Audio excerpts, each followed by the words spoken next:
last session, I covered the topic about the DP, demand planning overview.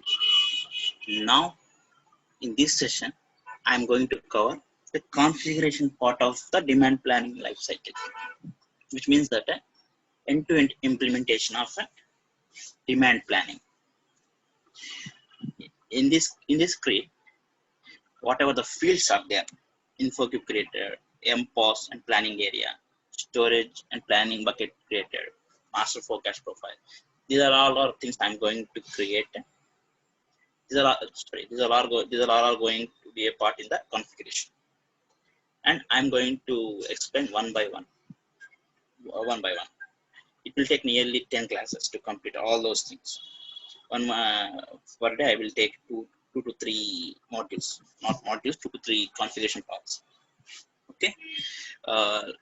First of all, yeah, let us review the last class. In the last class, which I covered. In the last class, I covered the complete demand planning and their features. What is the role of the demand planning in the APO? How it will be used in from business aspects. In a simple term,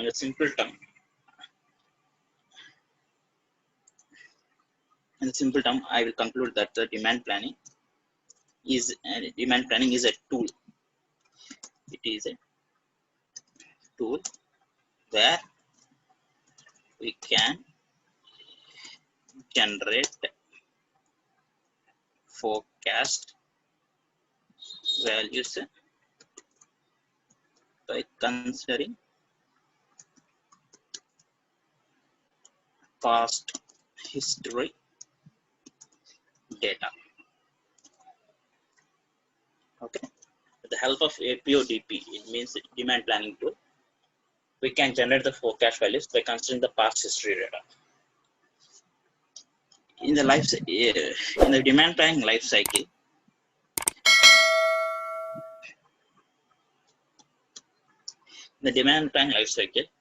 which I covered earlier, the first step is getting the master data. Master data means nothing but history data from ECC to APO. Once we get the historical data from ECC, in the second step, business analyze and they made the corrections from the history data. Once the corrected history data is available, in the third step, APO-DP tool will generate the forecast by using inbuilt algorithms. Then next, in the fourth step, the forecast values get generated from the APO-DP tool. With that results, promotional team will give the values. Promotional teams means sales team or marketing team. They will add the promotion if necessary. They will add the promotions. Then you get some values. After that, we have consensus meeting. In the fifth step, we have consensus meeting. It means that sales manager, promotional manager, and business manager, they both are sit together. They review the values. They think if they want to change, if they want to do changes any in the values, they will do. Then finally, they release the values. Finally, the values get released to the SNP for the short-term planning, or if they don't need any short-term planning, they want to go directly to the production, they directly transfer to the ECC for the production. This is a demand planning life cycle. To do all these activities, we need to configure this in a SAP API. Here I'm going to here I'm going to show you about how to make configurations to achieve this demand planning cycle. Okay. DP configuration. In the demand planning configuration, there are so many steps we have so many steps to configure. For example, these are all the steps we have to go to configure in the demand planning. Okay. First of all, before I'm going to start this configuration, there is one important topic. Important topic means basic one. This is basic one. Basic topic I'm going to share with you. That is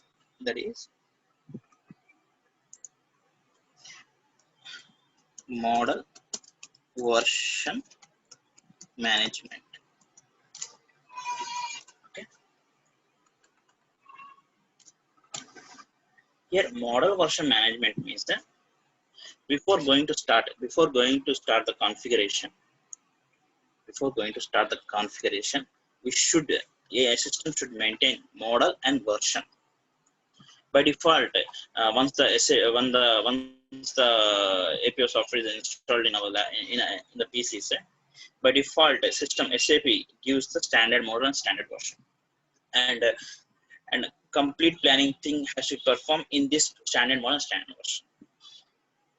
By default, sorry,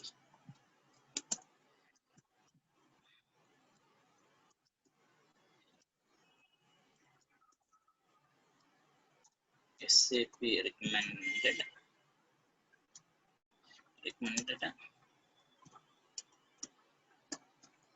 standard model and version, that is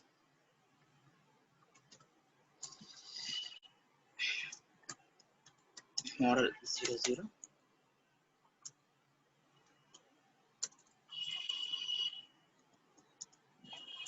version 00. Here the SAP by default SAP recommended the standard model as 000 and standard version of 000. Yeah, first of all, I let you know about the what is here the model and version.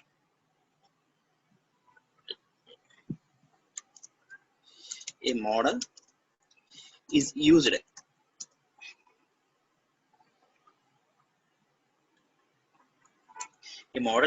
to describe the strategic view of master data in a supply chain from a planning perspective, which means that whatever master data is nothing but the data which is come from the ECC to APO.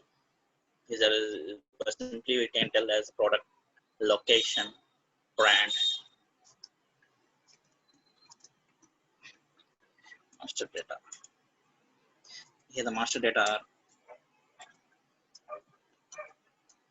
product, location, sales organization,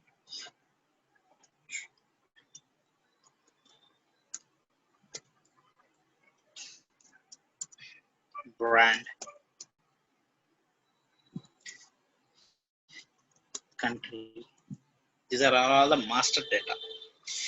Apart from that, we have so many things, but most of the projects we use these things.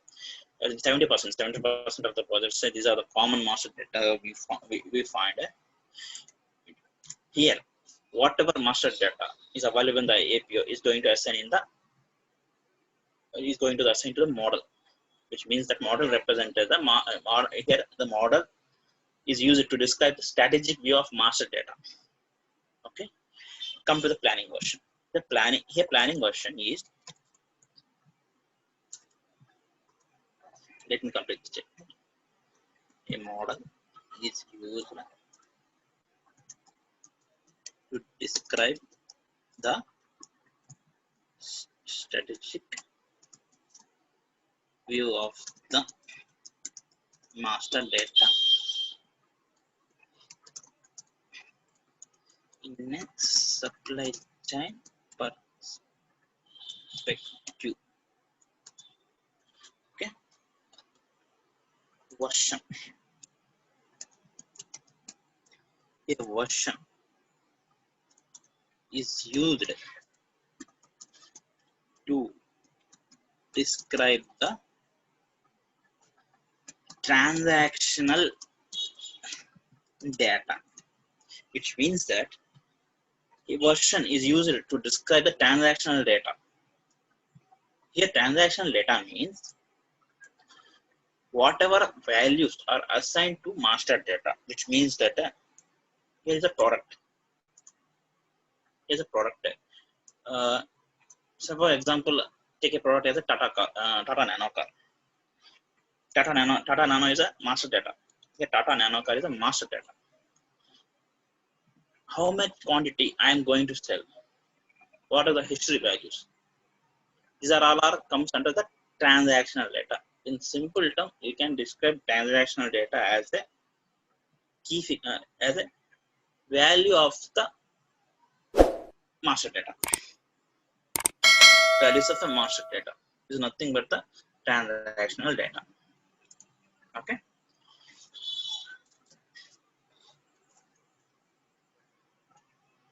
Yes. Okay. Yeah. In the simple term, in the simple term, we can define model and version as a model is going to represent all master data which are going to use for APO planning. Version is representing the transactional data for that master data. Okay. Now I'm going to start the configuration part. Configuration, that the first step. First step in the configuration is a model version management. This will be a default thing. This will be once the SAP is SAP APO is installed in our lab in your PC. The default SAP suggests a default model 000 and 000 version. Let me show you that here. This is a SAP login pad where we can access the software, where we can access the SAP APO tool.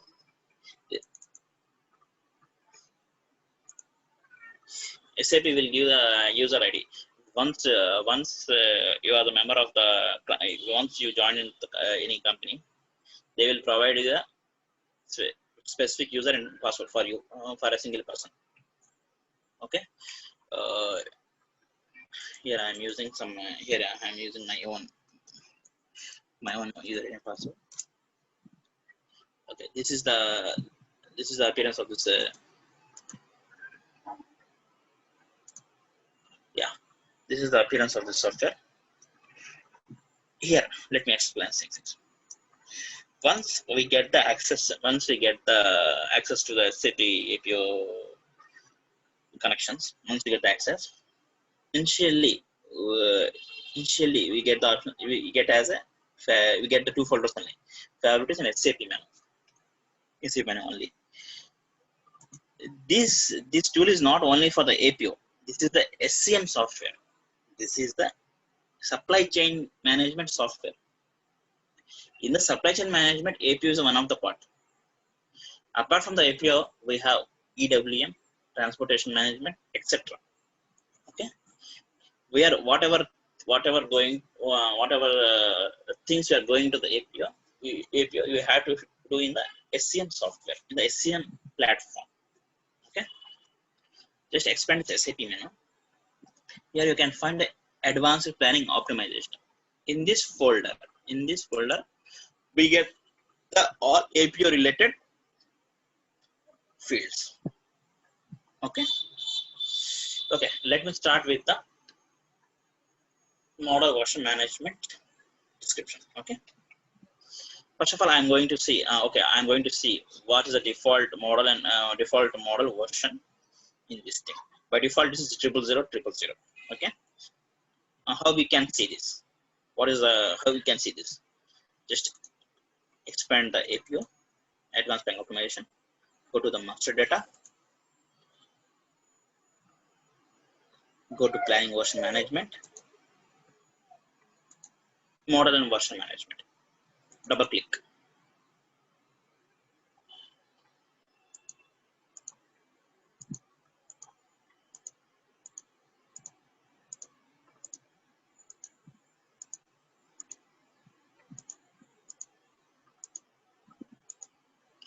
Okay.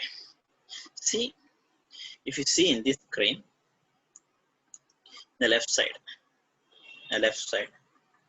here, in the first thing you see 00, 000, active model. The remaining whatever things are there, CB, CTRO, CMR, Corners, these are all man-made models. I will tell later about this man-made user created models. Let me explain about the standard model version first of all.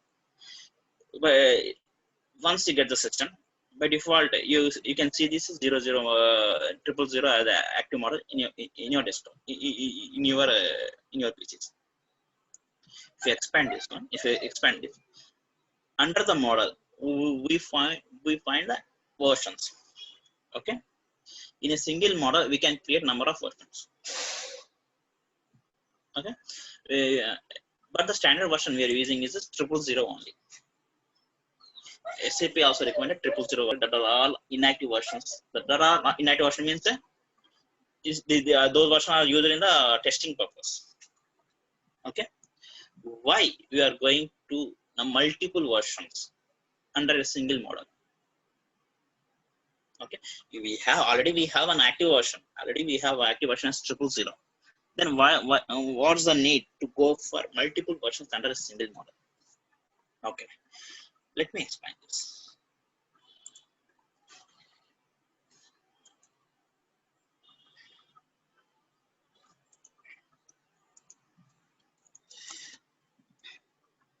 Model 000 under 000 we have 000 version.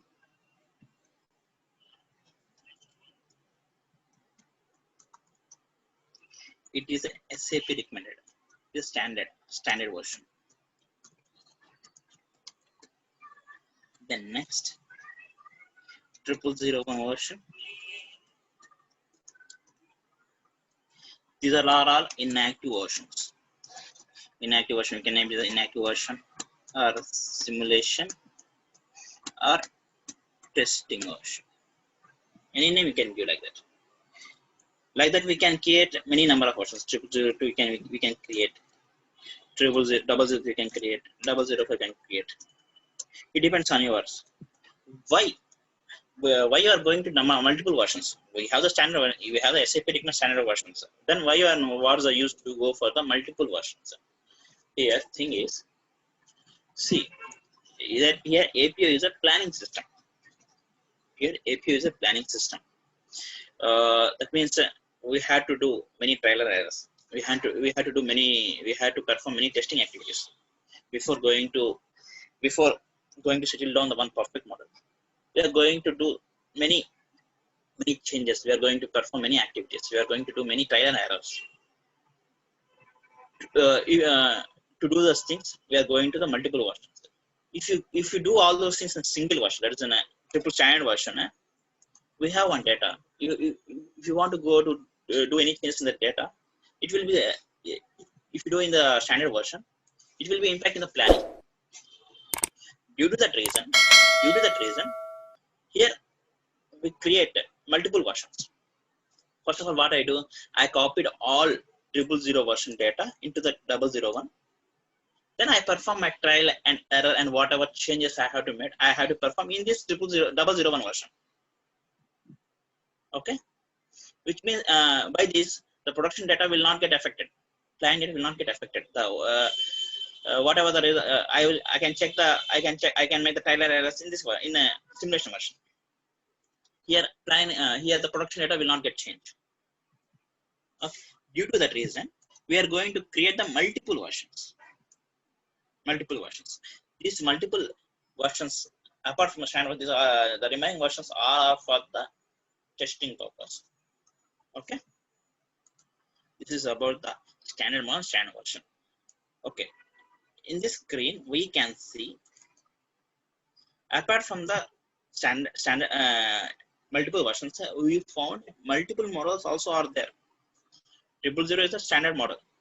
We can see a CV, Citro, CMR, Conres, CPF, RM, CPF. These are all the additional models.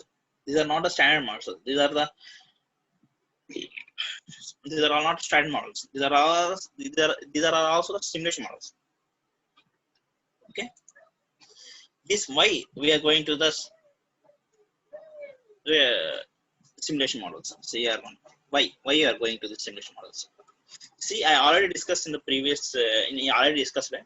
Model, which represents a model is used to describe the strategic view of master data, which means that if I want to do any changes on this product without disturbing the production data, then in that case I am using this additional model instead of standard model.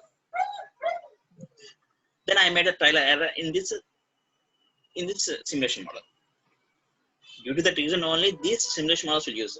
But in most of the cases, but we never used simulation model for the planning purpose in the production access.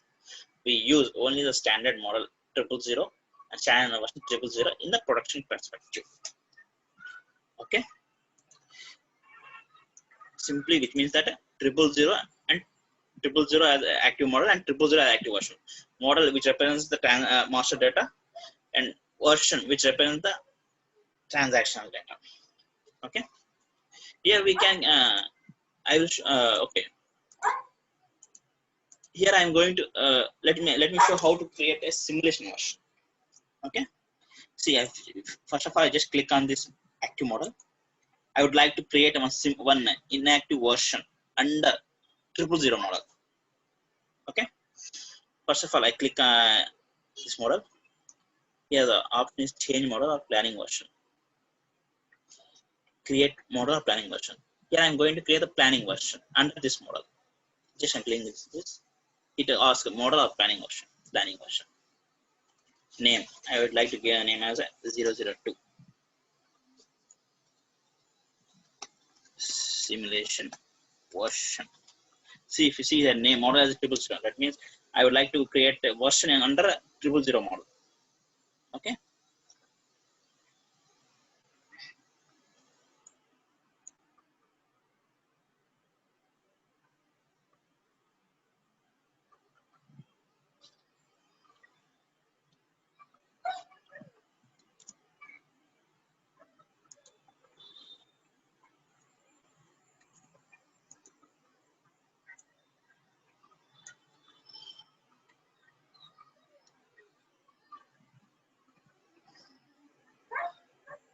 These are all, see, these are the SMP fields, PPG, SPS, ADP fields. These are not that much necessary. These are not that much necessary. Like the, you can create it on a foreground or background as your choice. It's not an impact. Once we created, then click on execute.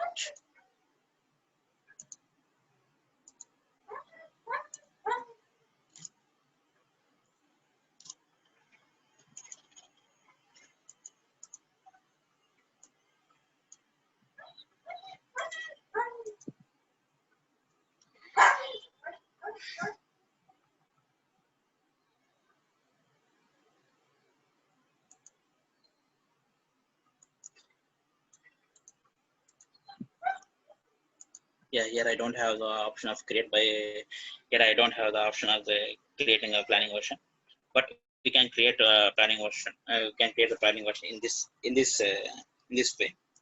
Okay, this is the way to can create the planning version, simulation version to do only testing like these things. Okay, this is about the modern version management. Then next, come to the configuration part. In the configuration part, first of all I'm going to discuss about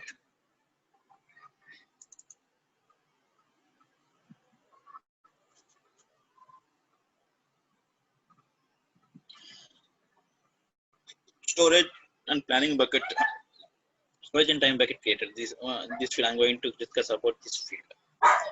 Okay, today I will cover this field. Okay, storage and planning bucket profiles created.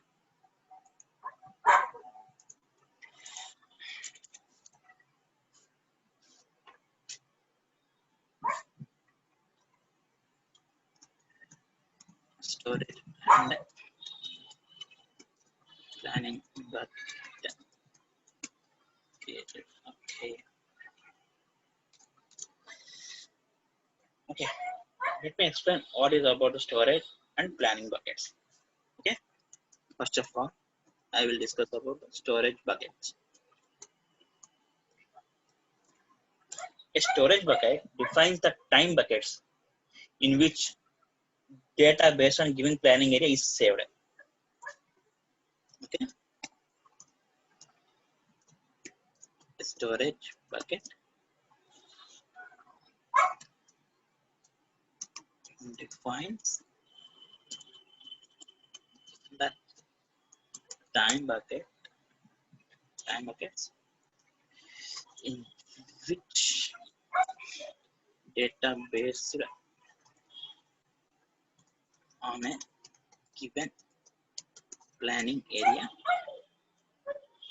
is saved.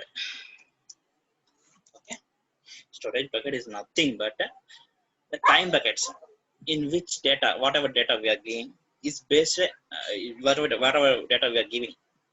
How that means in simple term we can say, we can derive it as how we want to store the data in the planning. Okay, in the planning area, how you want to go, how you want to sell the data. If you would you like to sell the data in the weekly or monthly or daily or quarterly, yearly, we can uh, we can do all those things with the help of a storage bucket profiles. Okay, normally week and month will be preferable. We have day option also, day wise option also, quarter wise also, year wise. But in business perspective, we are going to sell the data in month and weekly level. Mostly we are going to save the data in monthly and weekly. In monthly and weekly only we are going to save the mostly we are going to save the data. You can save the data in day wise also, but what happen if uh, but why you are not, but it's not preferable, it's not advisable. Why? Because here APO has inbuilt database to save all APO related data is live catch. Here we have live catch. In this live catch, whatever data whatever data in the APO is going to save in this live catch. APO has an inbuilt live catch. Okay, this live catch is a costly database. This is a costly database. If I would like to save the data in day wise, it takes more data, it occupies a more memory. Instead of daily, I would like to go with a weekly. Due to this reason, due to this reason, it's mostly preferable to save the data in monthly and weekly. It's not good to go for the day wise. Okay, this is the thing. Let me show the configuration part.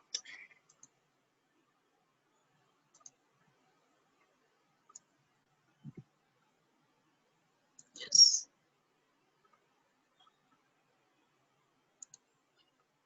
let me show the configuration part. See, we can go we can access the fields by going into the options. There is a one way, or we can access the field by using T codes also, transaction code also. For example, for planning version and management, if I click on this, it will go to the model and version management screen. Instead of this, if I use T codes, transactional codes, in APO is in APO, the transaction code will start with //SAP APO. For all transaction codes, this is a common thing, //SAP APO MVM. This is a T code to access the version model and version management. This is the same thing what we get previously at the time you went into the options. Okay, here also now I'm going to access the storage bucket profiles. And now I'm going to create storage bucket profiles. The process is APO, demand planning, environment, current settings,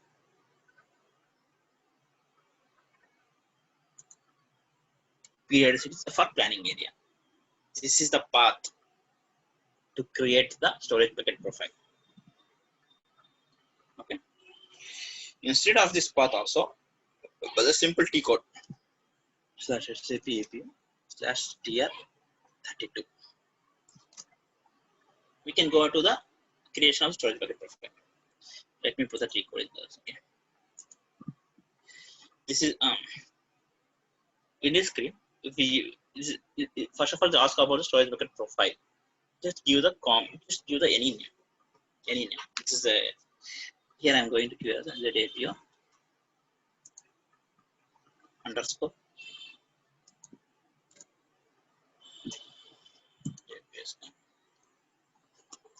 UPL. Okay. I already discussed it.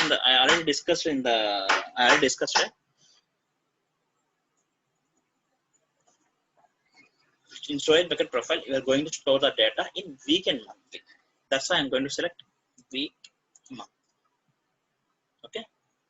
Here I'm going to start data as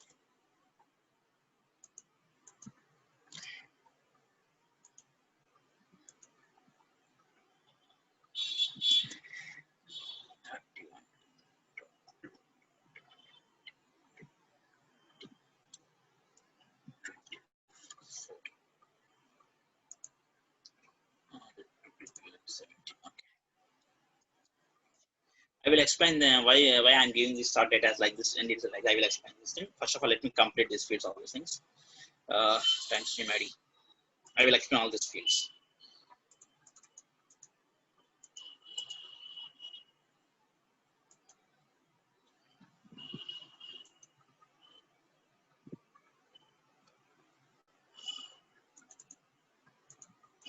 Okay. See. Okay. Let me explain one by one field. A storage bucket profile is the name of the storage bucket profile. It is a name. It is a name only. Here I am going to save data in week and month wise. That's why I'm selecting here week and month. Here the origin, start date and end date, which means that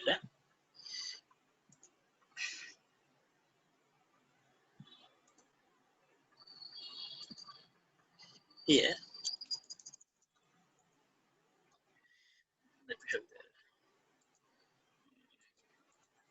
let me show you the key code. The key code is better option to you. SAP/STP94.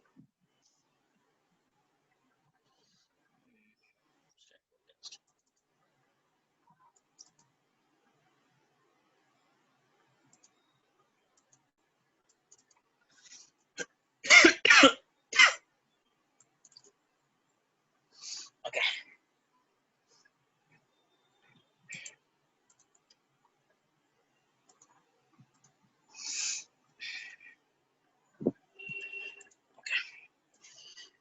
Here in the storage bucket profile screen, we have this origin. Why this origin? What is this means of this origin? Why I'm here started as a 417 and ended as 2024. Let me go into this. Here APO generate forecast for 24 months by considering past 36 months history data. Okay. The nature of the APO tool is generate the forecast for future 24 months by considering the past 36 months history data. Yet 24 months, 36 months is not the fixed term. Is not the fixed for all businesses. Some business wants to see the data for 12 months. Some business wants data wants a forecast for 12 months. Some business want a forecast for 24 months. Some business want the forecast for 36 months.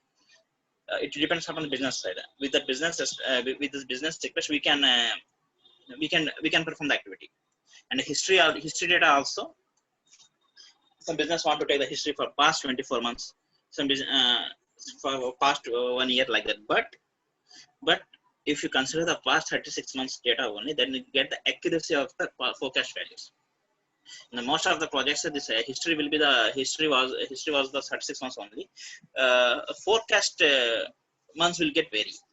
Business, most of the business ones for 18 months, for 1 year, like that. It may get vary.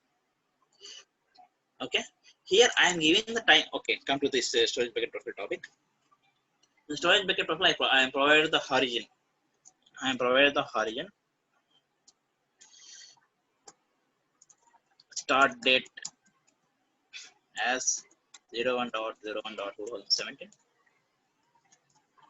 end date as 31.12.2022. 24, yeah, okay, no issues. 24, okay. See, if you consider the past if you consider the past 36 months history, which means that the history has to start from now onwards. So now onwards, the past 36 months. It was be 2017. Because 2017. Instead of giving 2017, I'm giving that 2015. Which here, why I'm going to change this 2015 means I'm considering the past 36 months history data. If the months will get increases, here months will get decreases. Here we need to change start date and end date. Due to that, I am giving it as a 5 years before, and here I am 5 years before, and here also I can give it as 5 years after. If for every month change, no need to change the start date and end date. Okay. Due to that, I am giving as a normally if you give it as 36 months, 24 months is enough. That means 3 years past as start date and 2 years later as a future end date. That is more than enough. But every month I would like to I would like to change this in the same manner to avoid that. Initially, I am providing 5 years past data and 5 years future data. Due to that reason only, here we are providing the origin. The next, what is this time stream ID? It's a time stream ID is nothing but the calendar. It's nothing but a calendar. Calendar means in the SAP in the SAP we have some default calendars, or we can create some our own calendars also. This time stream ID and calendars I will cover in the coming topics. This is a separate topic, and this physical year variant is also related to a calendar concept only. But to provide the physical year variant, we have to select the post period. Then only if you select the post period, then only we can give. If you provide a physical year variant, then only the post period option will get to work. Then I will discuss it in this once I'm covering this time stream ID and physical year variant topic. Okay. This is about the storage bucket profile. In the simple term, I can derive it as a storage bucket profile. Easy. In the simple term, I can derive storage bucket profile is used to store the data. Okay. The next topic is planning bucket. Let me put the T code there.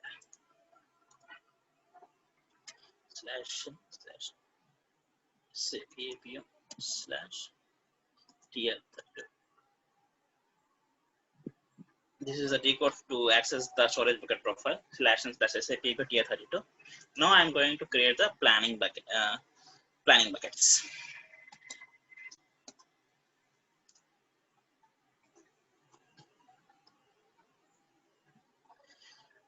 In a simple term, I can derive time bucket as how business want to view the data. Planning bucket is nothing but how business want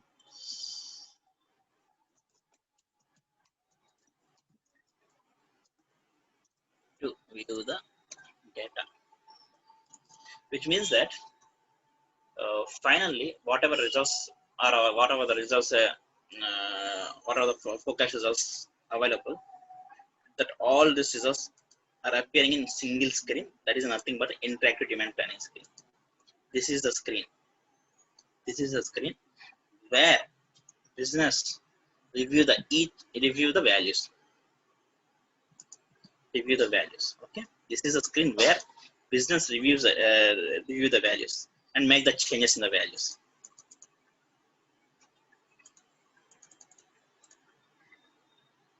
Why?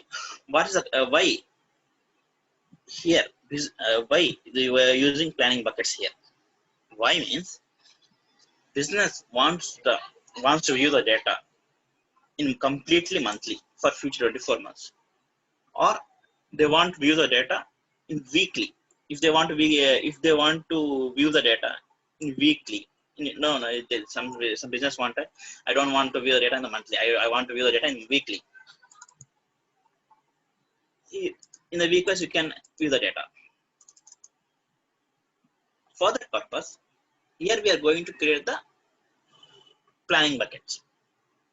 Okay, time bucket profile is used how we want to store the data in the how we want to store the data. Planning bucket is how business want to view the data. Okay, let me configure this.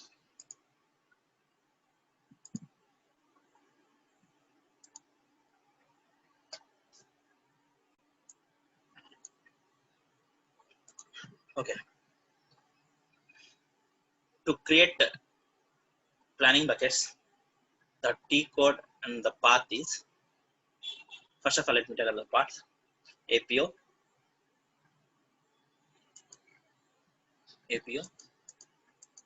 demand planning, environment, current settings, maintain time bucket profiles for demand planning and supply network planning. And the T code is /SAP APO TR30.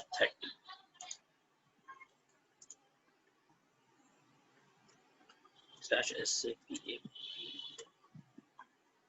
I forget to TR30.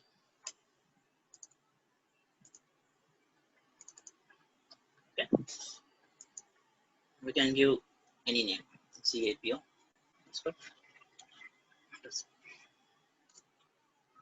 I'm giving a name as a UPL. Here I'm giving the storage bucket name as a ZAPO UPL and time bucket profile ID as ZAPL. It will not any problem. You can give same name also for the time bucket profile, storage bucket profile and time bucket profiles, because both are the different functionalities. That's why it will not impact. You give the short text. Monthly buckets. Here I'm going with monthly buckets. Okay. See here, I want to see the data in month wise. Okay. Here business wants to see the data. We want to see the future. Want to see the forecast data in month wise. Okay. Here I'm going to do this configuration. 24. Month. Which means that next 24 months I'm going to be that means I'm going to be the data as a monthly. Okay. Additionally, okay, UPL I'm going to add a month.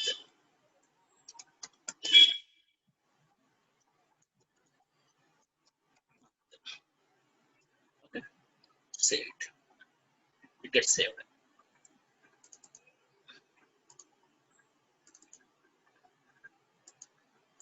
And now I'm going to create the week buckets.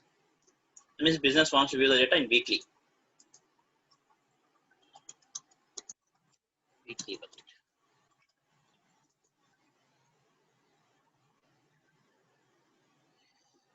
That means okay.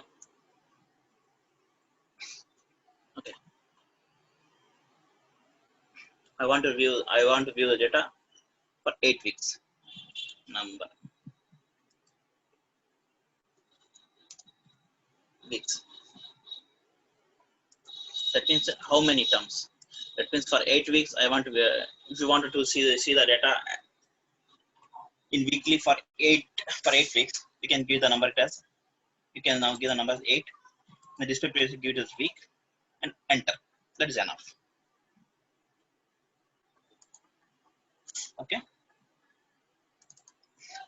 Now month and week combination also we can do.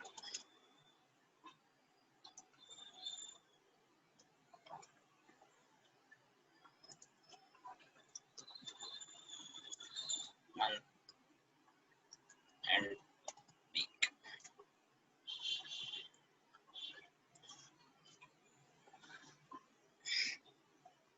Uh, 24 month. On that first month, I want to view it as a weeks. Okay.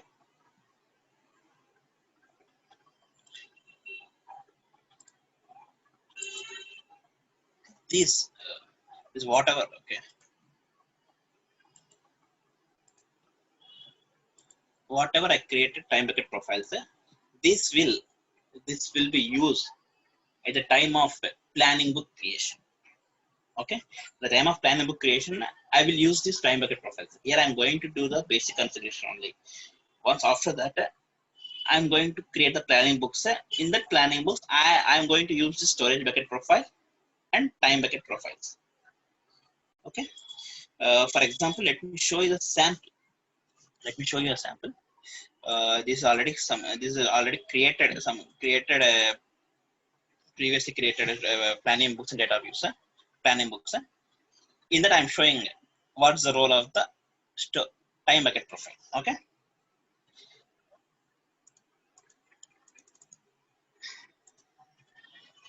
See here, I would like to view the data only for monthly. For month, I would like to see the data completely in monthly. This is one of the data view which was created under month view, only monthly view. You see here, whatever columns we are going to see here is all are monthly base, all are monthly base.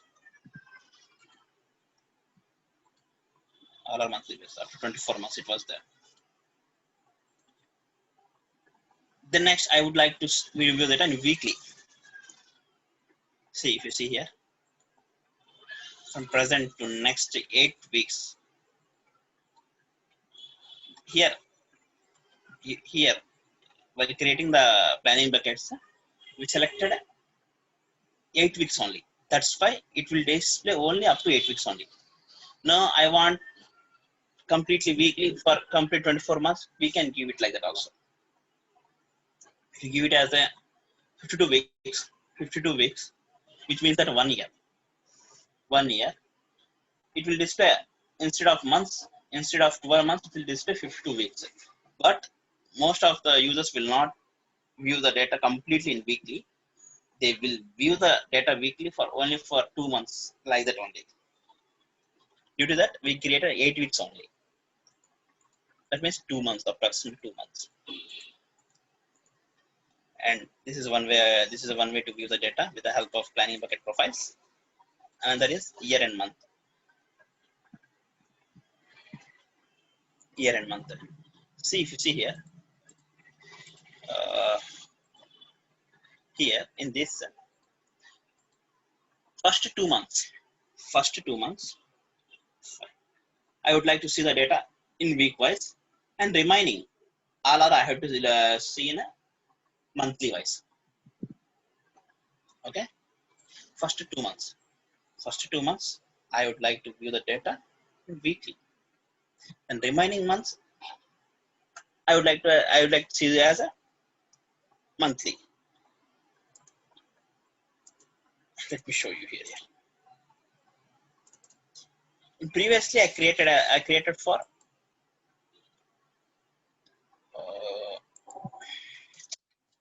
here. Previously, I created 24 months and 1 month. That means 1 month I would like to see as a weekly. Then now I would like to change my idea, and I would like to see 2 months data as a weekly. The thing how to change the 2 weeks, 2 months as a weekly as just make it two months weekly. Save. That's all. We can view the data here in this planning screen. This is all predefined things. Once I am going to create a planning bucket, then we get to know about the use of this planning bucket profiles. Just remember this concept. We have storage bucket profile and planning bucket profile. Storage bucket profile is used to store the data, and planning bucket profile is used to are used how business want to view the data. This we need to remember these things. These are the remaining but the use of this storage bucket and planning bucket profile, you get to know once we create the planning book and data views. At the time only we get to know. Okay, come to here.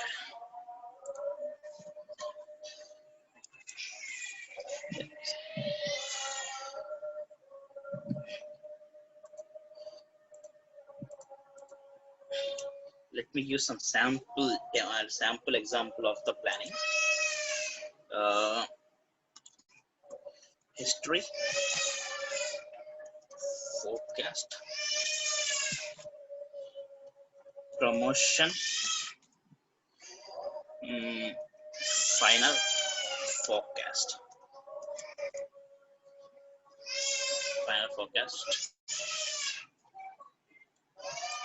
Okay. Month 12.2000. Taking it from past data itself only. Okay. 101.2017.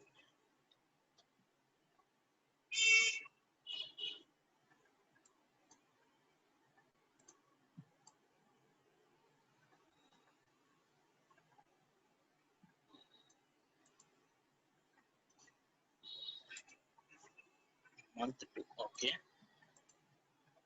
Sorry. Answer. 2017.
Yes, 2017.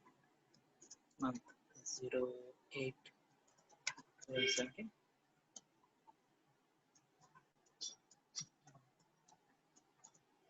Month 2017. Month 2017.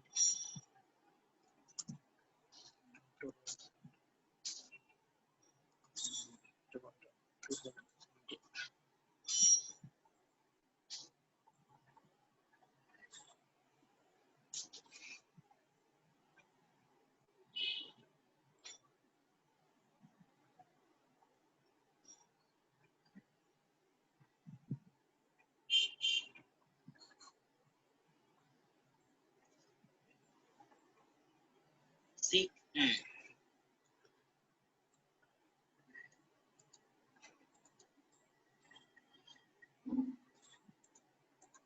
if you see here, this is sample. This is the time periods. Well, history is the history, always history in the past intervals only. Here I am taking past 3 months data. Here I am taking only the past 3 months data up to 2020. Up to that means up to 11/2020. I would like to give the history data. With that history data, let me give some data here. 1000.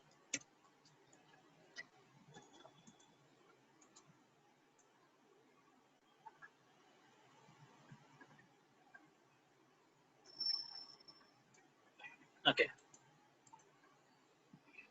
See, this is a history data. This is a past history data. APO tool consider this history data and generate the forecast. By considering this past data. Generate the forecast as a 1000 for the next 24 months. This is only the sample example. While at the time of configuration, I will show how the system going to generate the forecast values. I will show all those things. This is only for understanding purpose only. I'm going to taking this as a sample demo. For next 24 months, it generated as 1000 values. Okay. Once the forecast values get generated, history is that forecast will get generated with the help of APO DB tool by using inbuilt algorithms. Then promotional team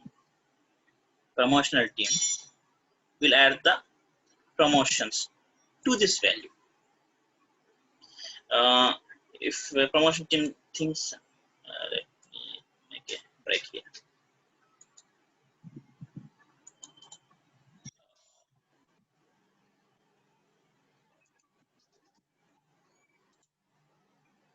What is that?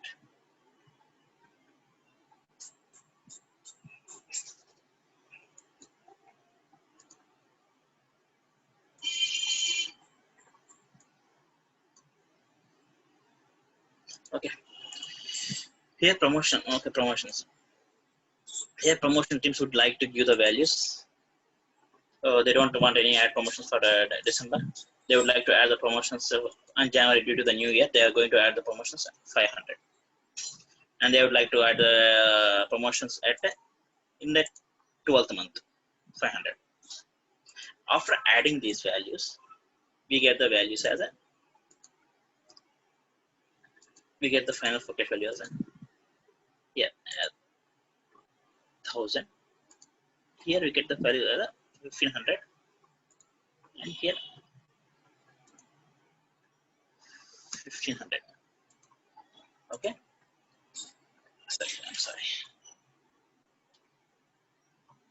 After the adding promotions, we get the values as a final forecast value as a.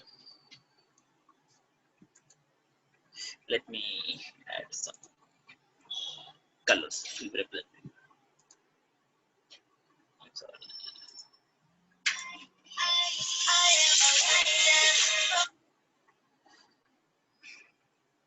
And give the rest.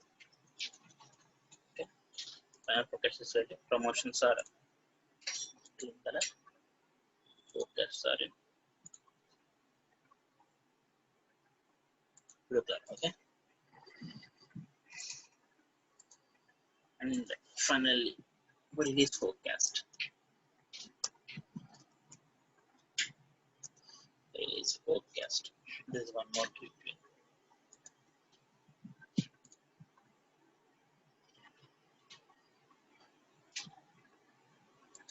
Okay.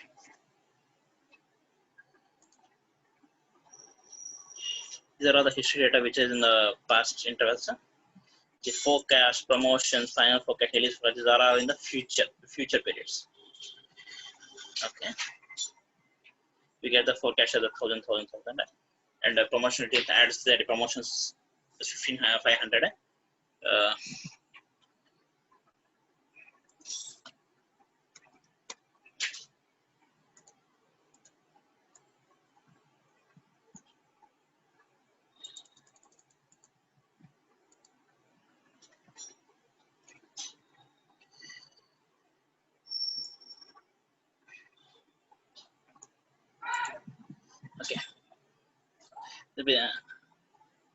Okay, now the total forecast is get varied for first month of 2021 and 12th month of 2021 after adding the promotions.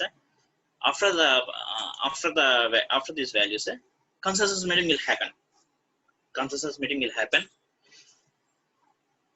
In the consensus meeting, marketing team, promotional team manager, business manager,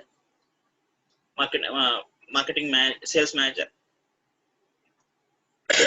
sorry, the conduct a meeting and they review the forecast values. Okay, these values are okay or not. They had to do any changes. If they want to do any changes, they will change here. They will change here directly. So if in May 2021 they would like to change some values due to business downtime, they would like to reduce the values. They can do it here. Once they fix the values, the final these values will get released to the production. Okay, this is a cycle. This is a cycle of demand planning. The cycle of demand planning. Okay. Let me explain about a small thing about the storage bucket profile itself. Consider this month. Okay. Here we get the forecast value for the December month. For the coming month is 1000. Let's consider for December month the forecast is the total forecast value is 1000. Okay.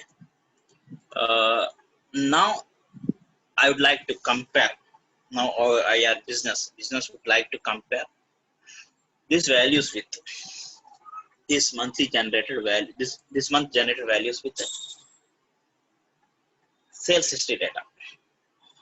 Okay. In December month, I get sales order. Here I need to explain one more topic. One more thing. Here we get the sales orders, sales history, sales orders on weekly basis. Sales orders, we will get the sales order on weekly basis. Sales history is the past sales invoice data. It's already which was completed. This is the past data. The sales order we get it on every week basis. Okay. In the month 12, we have week 48.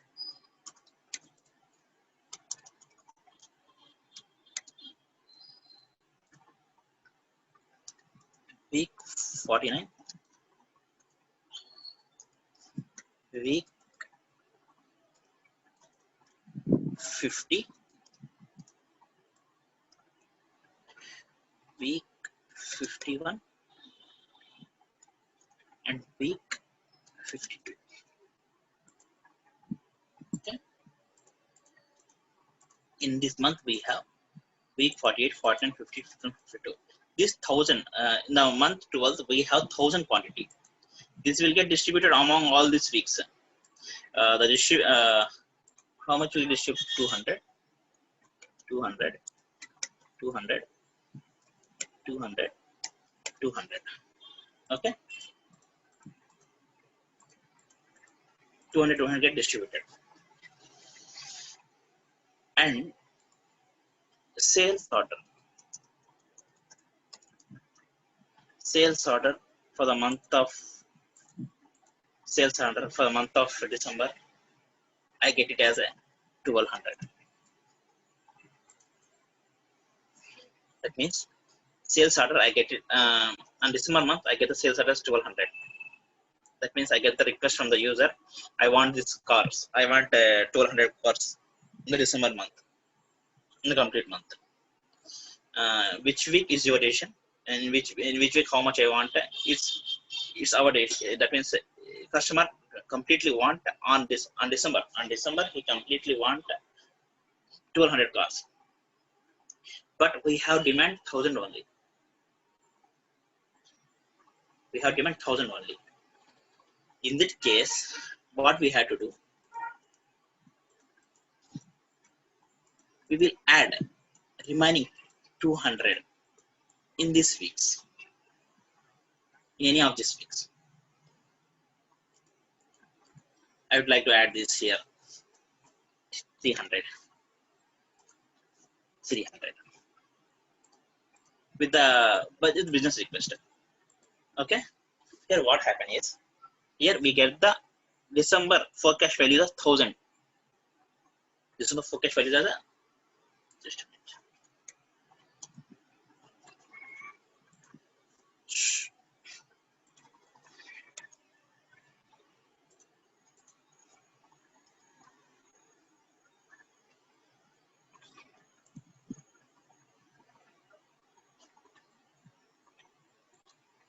December forecast 1000 values there. But on a month of the December, I get the 1200 sales orders. Due to the festival season, I get the orders at 1200. To overcome this, business review the values in the week wise. They will review the values on that week, on that December month. In these weeks, this is the forecast values. Okay, add the additional values in this week. In the 52 week, we have the holidays. That means it's not possible to, most of the resources will not have available. That's why add these things in this week. Like that, we can change the values here. This is the use of the storage bucket profiles. Here, storage bucket profiles. Why you are going to save in month and week wise? Due to review the data, to generate the forecast value, we have to use monthly. To review the data, it is better to go with the weekly view. Day wise will not be it's not a good practice. Day wise, you can do it with the day wise also, but it's not a good practice. That's why it's better to go with the monthly and weekly level. Okay, let me conclude this complete session. In this session, I discussed about configuration part of APODP. Configuration of APODP. Before going to start the configuration of APODP, I discussed about model and version management. Model and version management. This model and version management, this is inbuilt. We have SAP recommended standard model as 000 and standard version as 000. This model is going to represent the master data which are going to use in the APO planning. Model is going to represent all master data which we are going to use in the APO planning. Version is represent the transactional data. By default, SAP recommended 000 as a standard model and 000 as a standard version. Under one model, we can create more number of versions. And among all of them versions, 000 is standard version. Remaining all are inactive or simulation or testing versions. Okay. Then next I cover the storage bucket.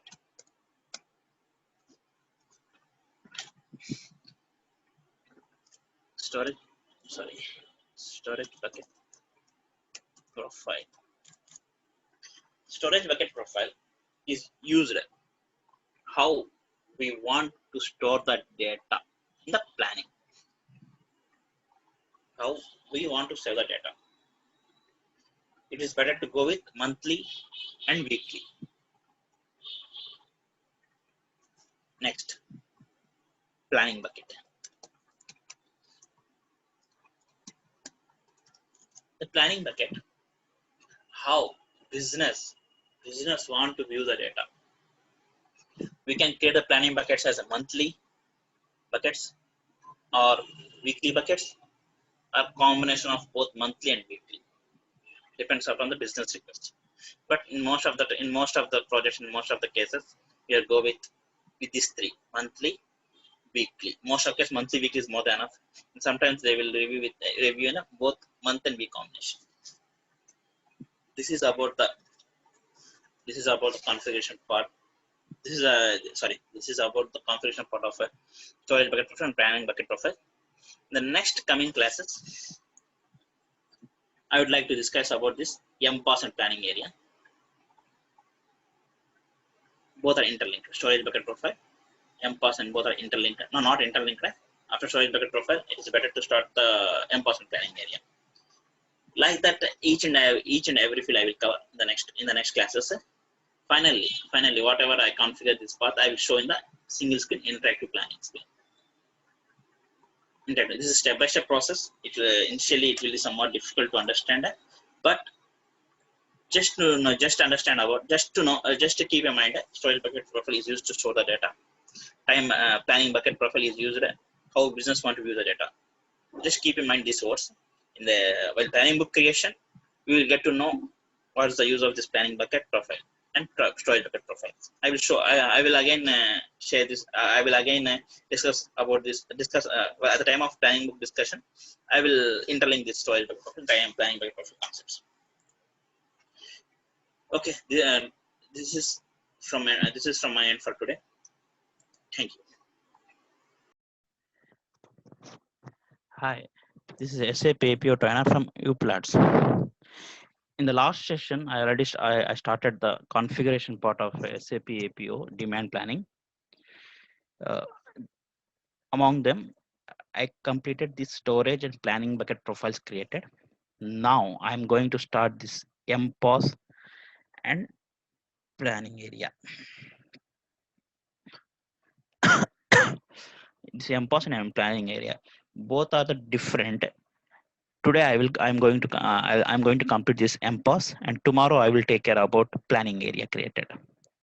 This the MPOS and planning area are the main. They play the main role in the configuration part of the APO demand planning. Let me start about MPOS. MPOS. Here MPOS means master planning object structure. The full form of the MPOS is the master planning object structure. Come to the definition. MPOS is a master data structure in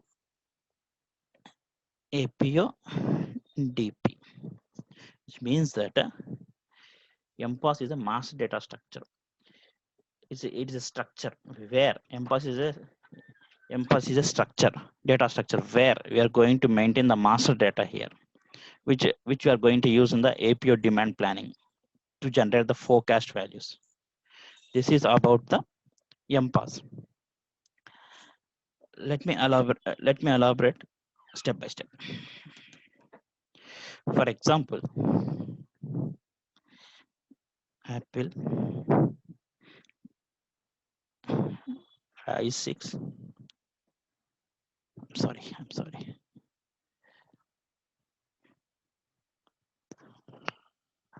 i6 plus India plus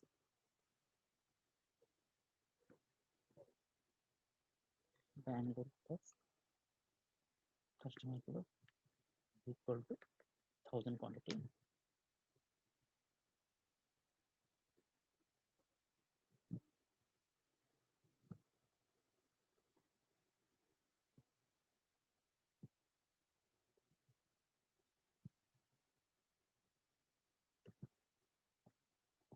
In this example, this is example of how the master data and transaction data looks in the APDP.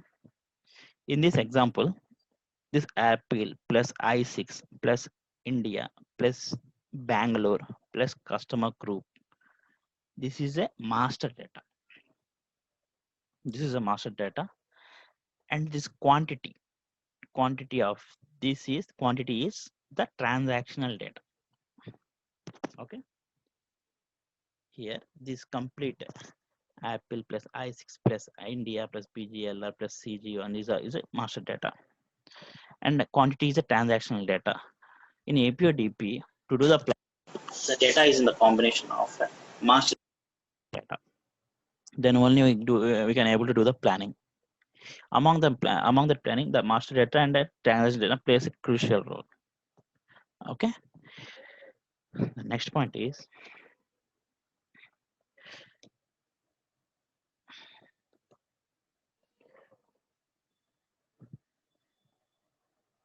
we need to maintain. Not maintain. We need to create structures to maintain master data and transactional data.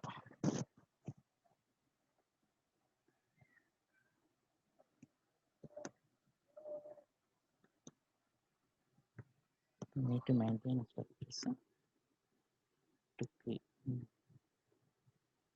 Sorry, I'm sorry. We need to create structures to maintain master and transactional data. Okay.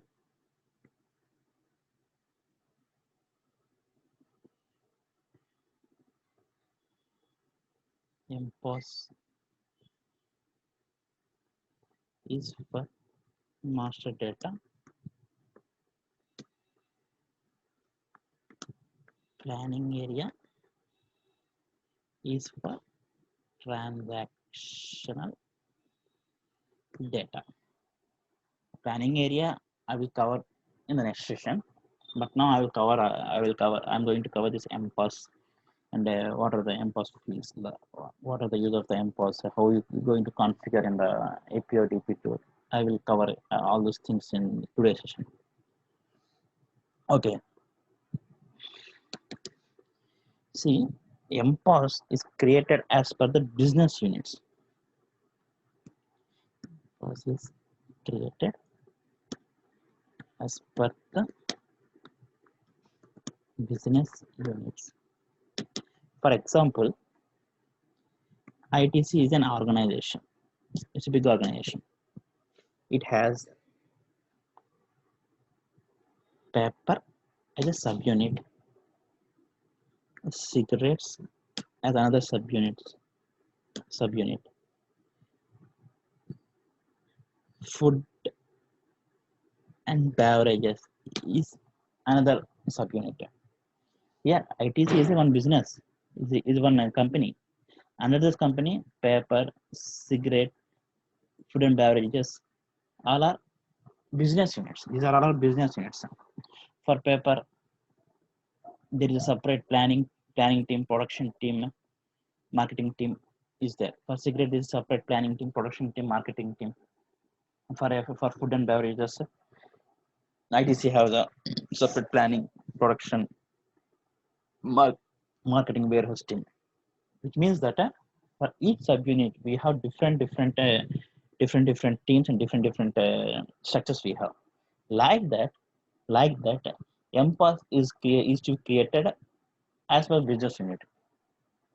It is if you create the MPOS for all business units, it will be you get the results is not in a proper way.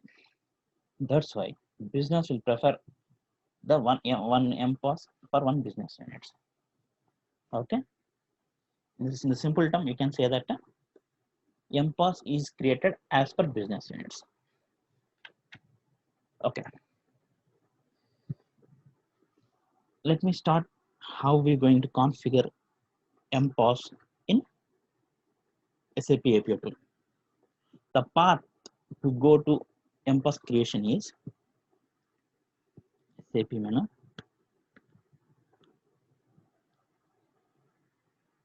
APO,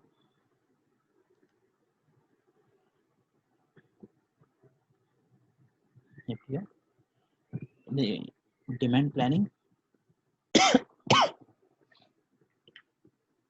environment, administration, of demand planning and supply network planning.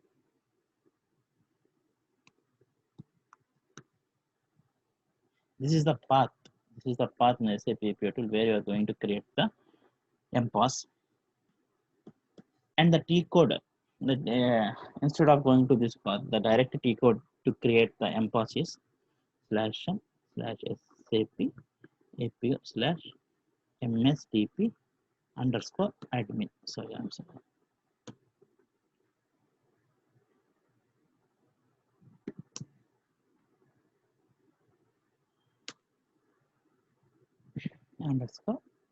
_admin.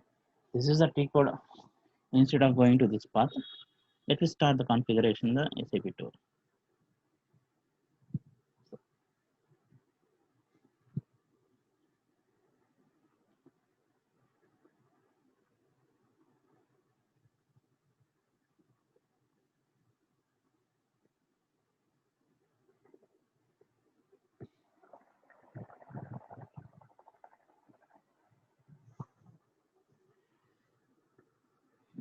Sorry, I have some computer issue. Give me some.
Okay. The path is SAP menu, advanced planning optimization, demand planning, environment,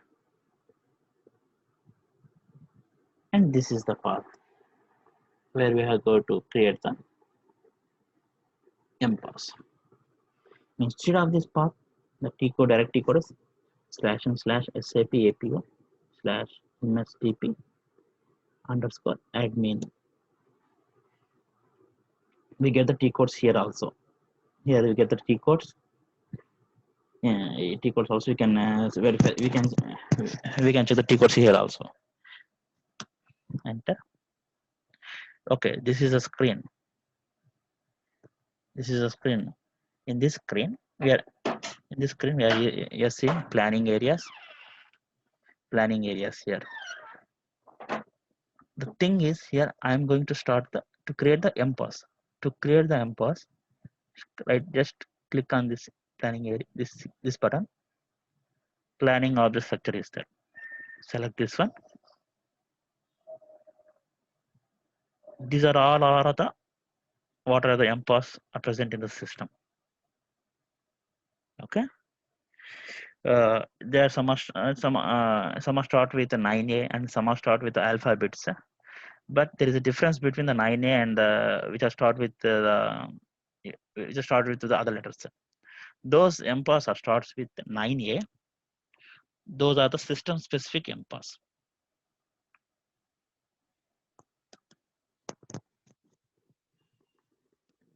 Starts with 9A. Sorry, 9A are system specific MPOS.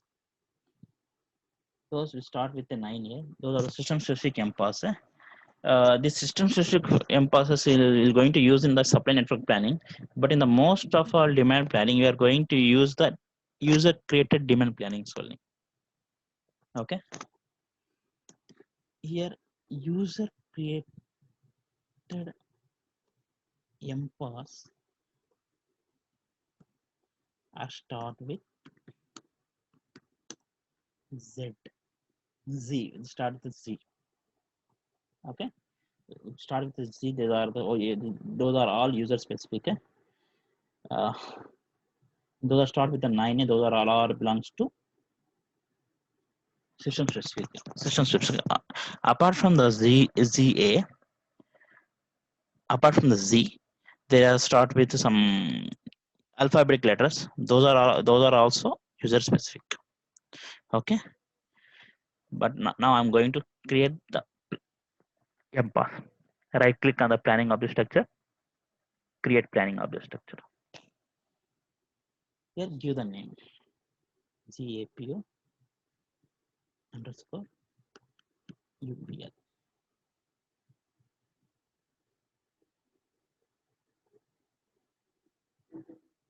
The text I'm giving as MPOS for UPL. This is a description of my MPOS.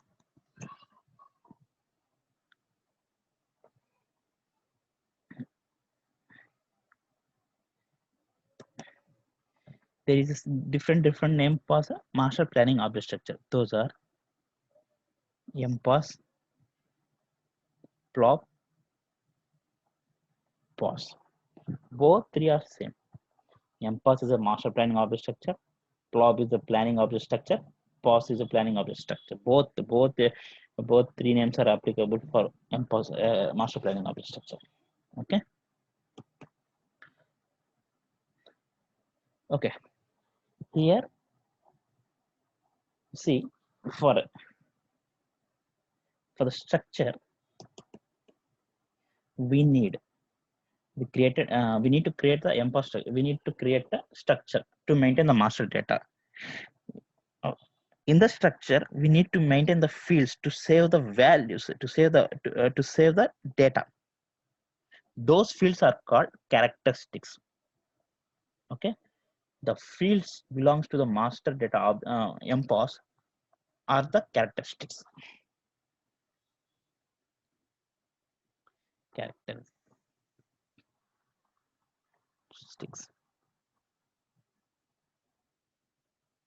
Here the characteristics is nothing but here characteristics is a master data object. Master data object characteristic is a field where actual data get stored and planned. You can term characteristics as a field where actual data gets stored and planned. Okay. Here SAP recommended 10 standard characteristics. SAP recommended 10 standard characteristics for planning.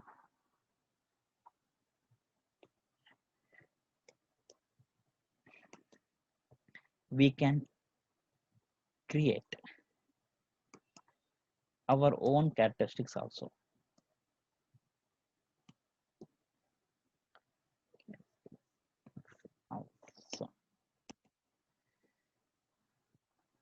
SAP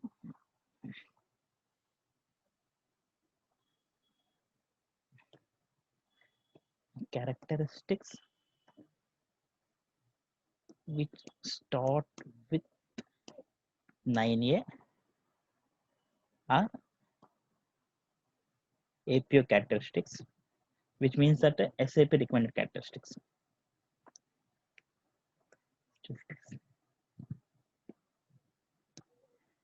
SAP recommended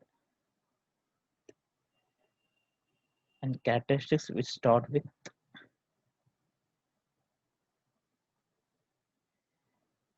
start with Z. Start with Z are user created characteristics.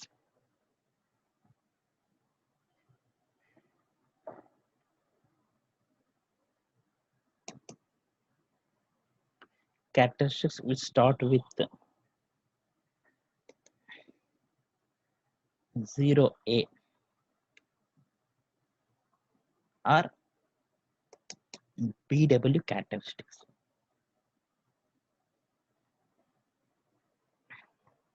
Let me show in that in the screen. Okay, if you see here, we have to copy the characteristics from this field to this field only. What these are the available characteristics.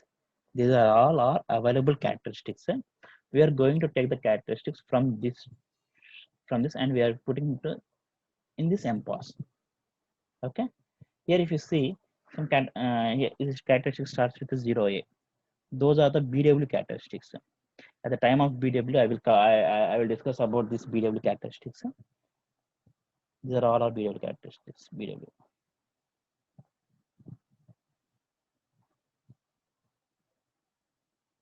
If you see here, it starts with 9A. The 9A characteristics all are APO characteristics, which we are going to use. Apart from that, we can create our own characteristics also. But this own characteristic creation, I will discuss about at the time of BW. It will start with Z. Okay. Let me show you. Okay. 9 star.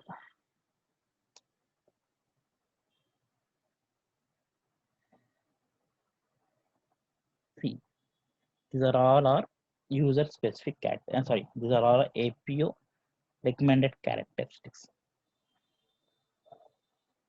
APO recommends so many characteristics, but they suggest to use 10 characteristics.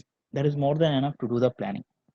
We have different characteristics in this field, but it is recommended among them. It is better to go with 10 characteristics. On less than 10 is more than enough. 80% of companies use these 10 characteristics, not less than 10 characteristics only. Most of companies, most of the projects will not use more than 10. Okay, let me take some sample characteristics.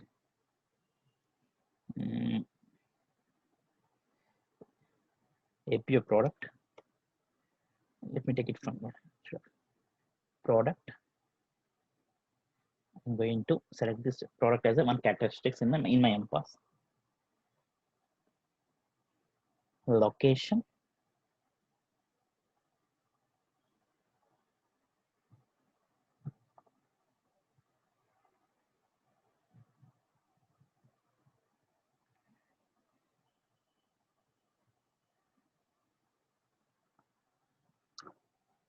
Brand.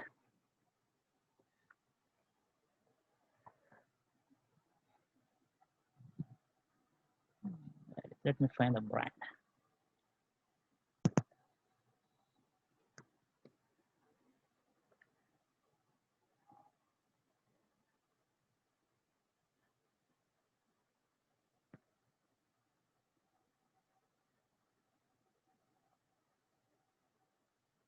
Okay,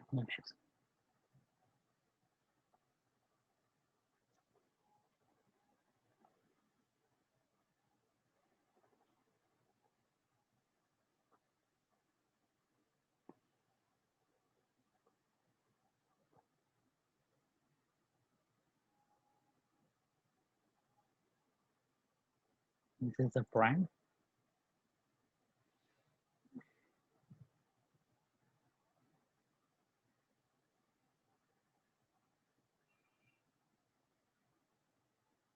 Distribution channel, customer group.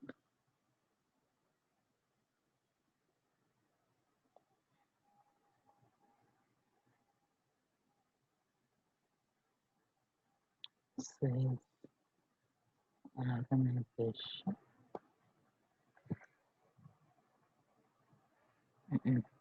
Okay, no. Okay.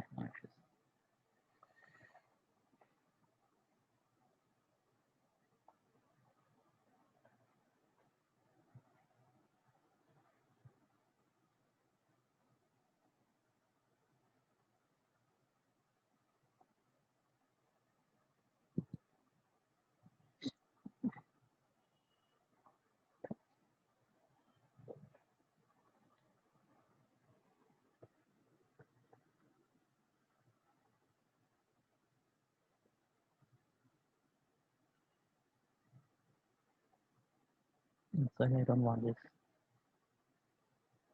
And product group type.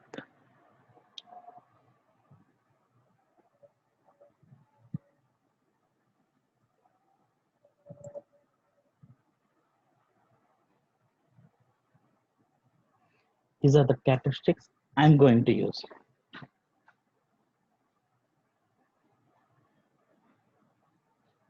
Here is the characteristic technical name, description of the characteristic. This is the dimension. This field which you will use to improve the performance, which means that brand, product, and a product group type. These are all belong to one product family.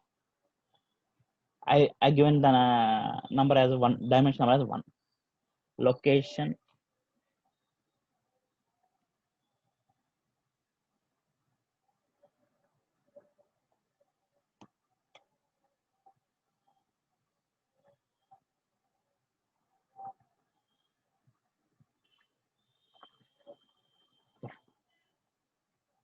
Okay, in the simple term, the dimensions.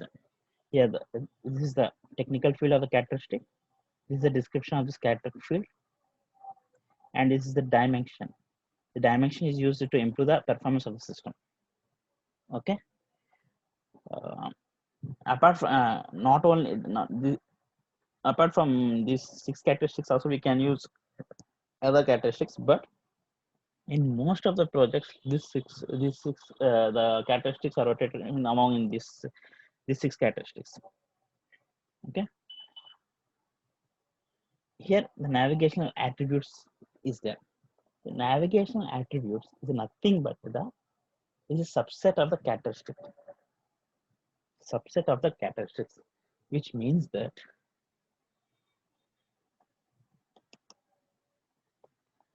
navigational attributes, it is a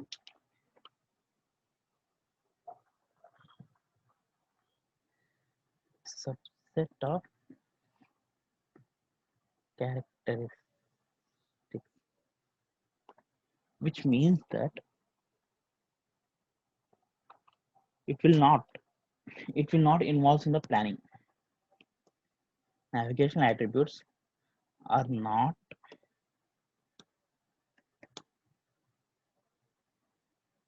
involved in planning, but it acts like transparent for the particular characteristics, which means that a product is a one characteristics. It is one characteristics. For the characteristic, I have product color, product size, color is product color, product size, product rate, not rate, color size, and dimensions. These are all the navigation attributes. With this navigation attribute, we can define the product clearly manner. But this navigation attribute will not involve in the planning. will not with this navigation we not use we are not going to do the planning. We are going to do the planning only with the only only by considering the main characteristic. Okay. If you take any characteristics, but finally APODP release the forecast under product and location only. Okay, under product and location only.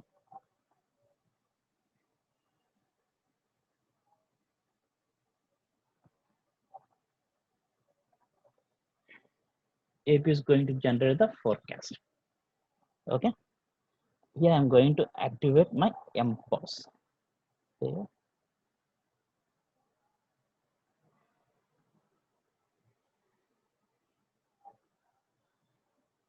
This is the activate button where the MPOS will get activated. So this is the display. This is a message from the, this is a message. It's nothing but the logs. If you did any wrong mistake in this, you get one error message. You get the error message. But here everything is in green, which means that everything is right. Okay. MPOS get created. Okay. We created the structure for master data. In that master data structure, we maintain the fields as characteristics like brand, APO location, APO product group type, sales organization, DC customer group.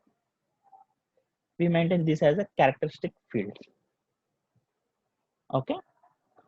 That means we created one structure and we put the fields. For that field, we need to assign the values. That values are nothing but the characteristic value combination or CVCs. Let me show you that.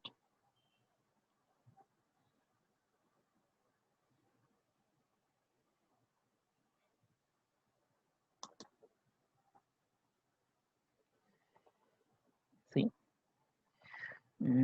we created MPOS. It is a structure for master data. In the MPOS, we maintain characteristics as a fields, which is nothing but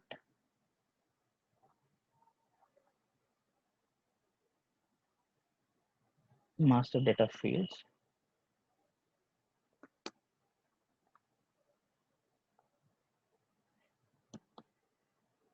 For the characteristics,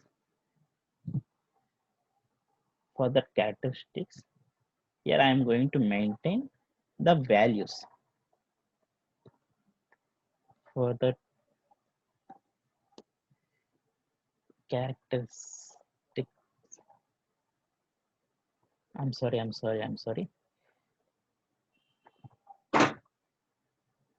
I created a structure to maintain the master data.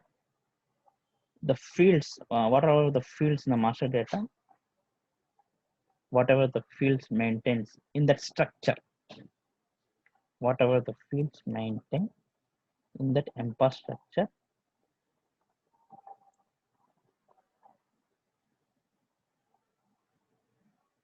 fields maintain the MPOS structure are characteristics. Okay, fields maintained in the MPOS structure are called characteristics. For the characteristics, I'm going maintaining values are called CVC, which means characteristic value combination or MPOS is the structure for master data. Fields maintained in the MPOS structure are called characteristics. further characteristics maintaining values are called characteristics value combination, which means that CVC finally it is a master data for APODP.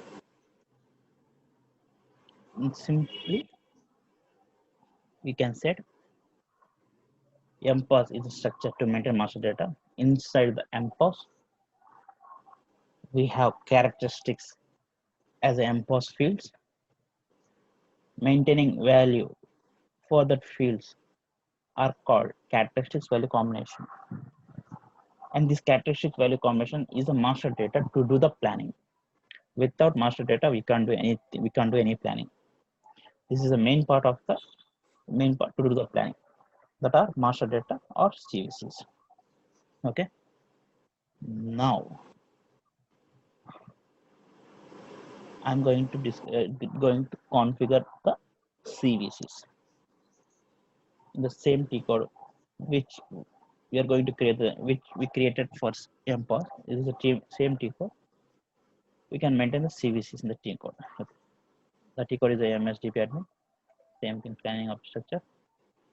Already we created MPOS with the name of ZAPO underscore UPL. This is our created MPOS which we activated. Just right click on that. Click on characteristic combination. Click on maintain.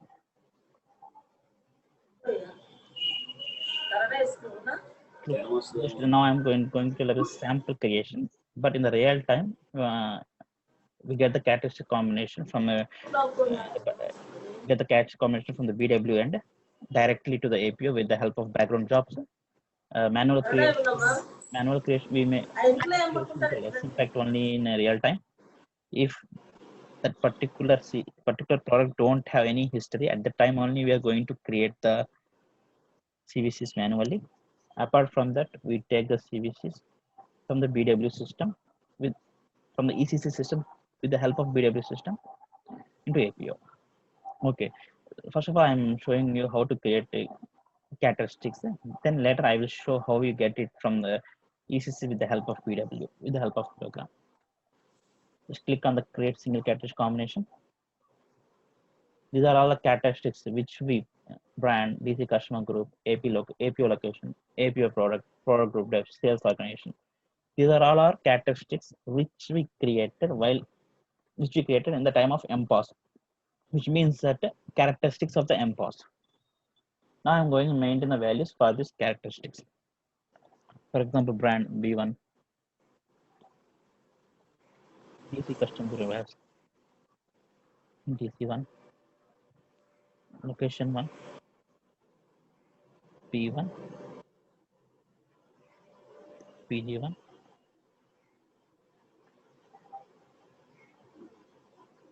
SO1, execute.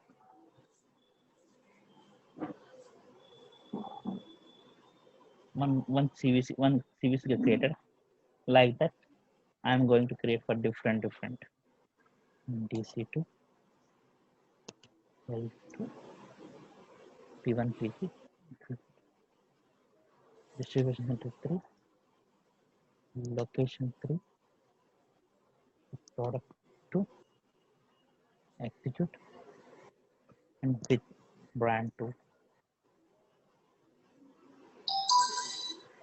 location 4, product 3, execute, and save it.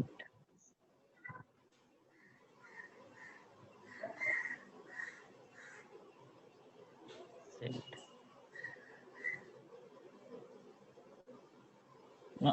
Now we want to view the whatever characteristics we created. Just click on display characteristic combination. Select combination. Going to select combination. Execute. These many characteristics we created now. Okay, we'll get to display here. Now I am going to tell about how you create a characteristics from how to get the CVCs from ECC system with the help of PW. In the most of in the projects in the projects in the most of the projects, not in the most projects, in the all projects, we are not going to create any CVCs. We get the CVCs directly from the ECC system with the help of BW system. In some cases, so cases like if we don't have any, it's a new launch product. There's a new launch product. They don't have any history, anything. That type of products only we are going to create the CVCs manually in the APO. Okay, to create the to get the CVCs from ECC system with the help of PW, the process is create characteristics combination, generate in background, load data from info provider. Here we have to provide the info provider name, give any name. Here I'm selecting one default. These are all inbuilt. Sorry, these are all created info cubes, which are already created info cubes. Here I'm selecting one sample.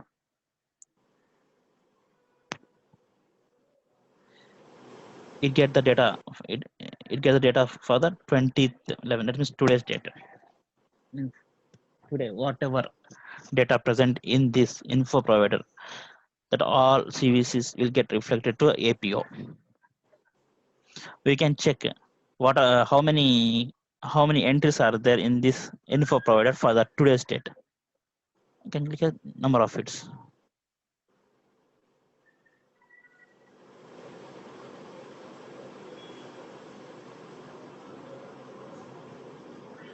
It shows it's nothing is there. Then I'm going to select some other thing.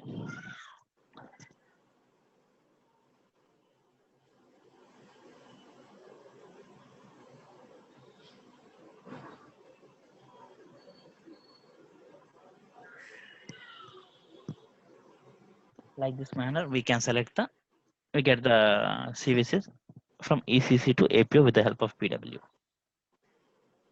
Apart from that,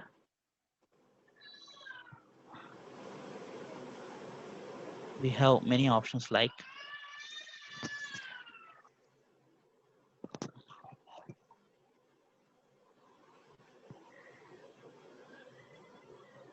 if you want, we want to delete some unwanted CVCs. That means for that particular CVCs, planning is not going to happen. We don't need any forecast in upcoming in future. We can do like this. You can select from the comment. You can give the condition also. If you know any condition, that means if you want to delete any particular brand, give the brand name, execute. You can check the how many CVCs are there with that brand. That's three CVCs. If you click on delete, it will show which combination you want to delete. Here I'm going to select this one. Delete. This get deleted.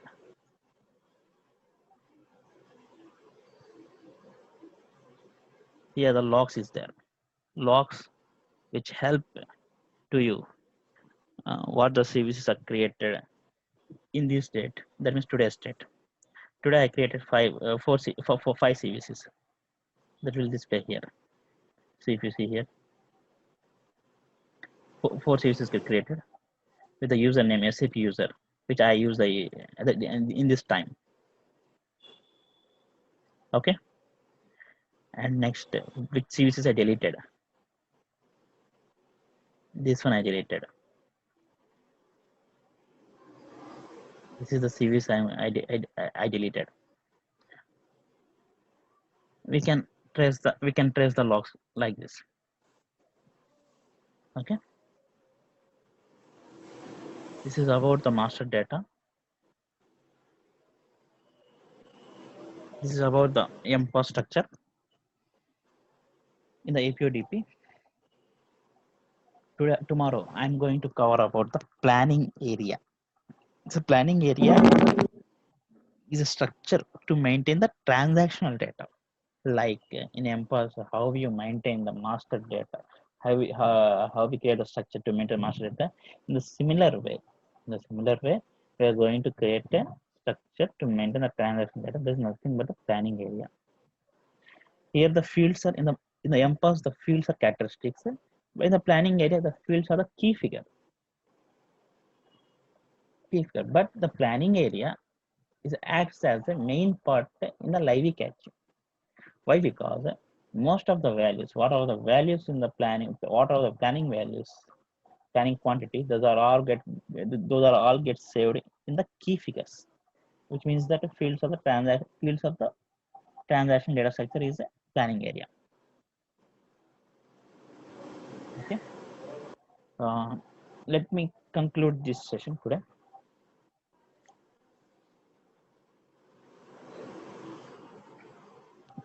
Today in this session, I covered what is MPOS. MPOS is nothing but a master planning object structure. And I am provided one example how in the APO/DP planning is to be happen. Is happen with a combination of master data and transactional data. Here the master data is this thing completely belongs to the master data, and quantities belongs to the transactional data. To maintain the master data, we need one structure that is nothing but the MPOS. It is nothing but the MPOS. To maintain the transactional data, we need one structure. It is nothing but a planning area. MPOS is created as per business units.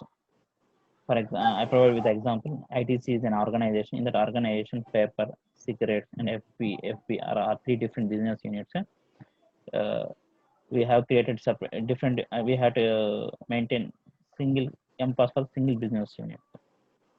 Okay, the path in the configuration path, I provide the path where we are going to create the MPOS. This is the path where we are going to create the MPOS. Instead of that, we can use this T code /SAP/MSDP-admin.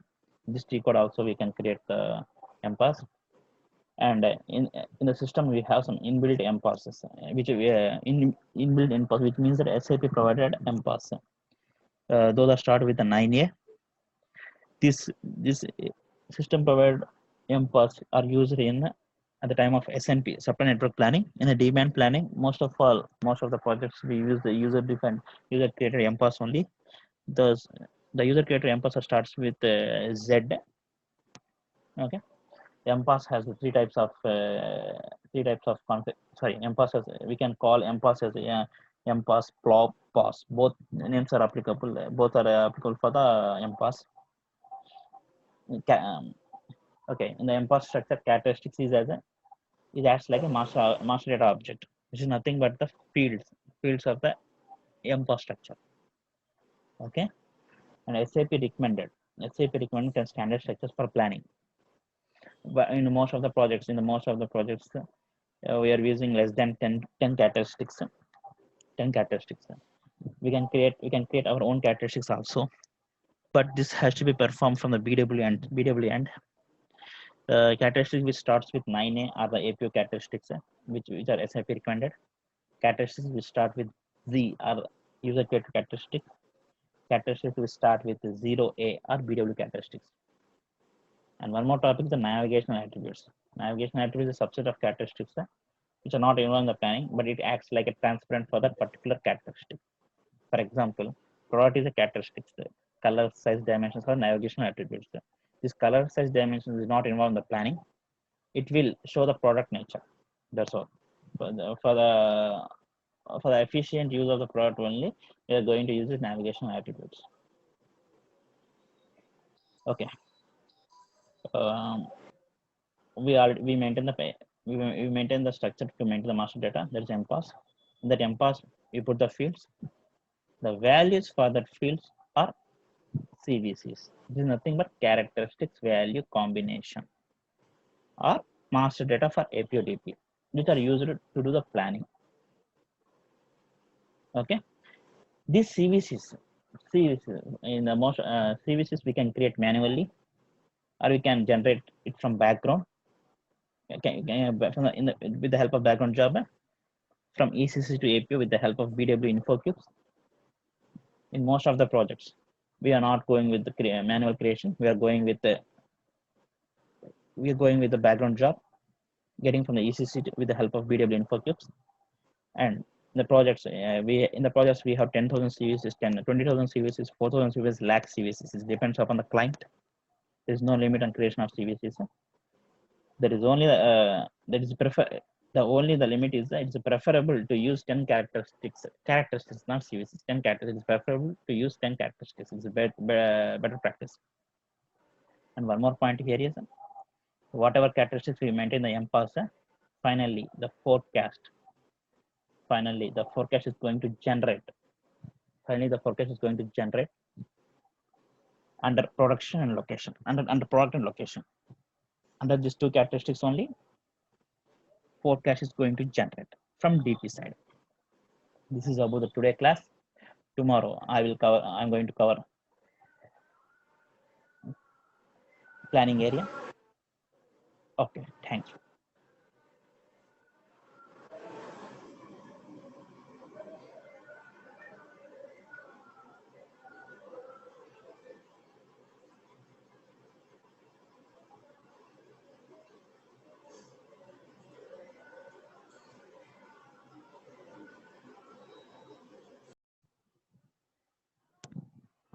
Hi, I'm a SAP APO trainer from UPLATS. In the last session, in the last previous sessions, I already started the configuration part of the DP activities. Among them, I started model and version management, MPOS. In today's class, I'm going to start about the planning area created. In the last session also, I also covered storage bucket and time bucket created. Today in this class, I'm going to start planning area creation, define and design planning book. Let's start.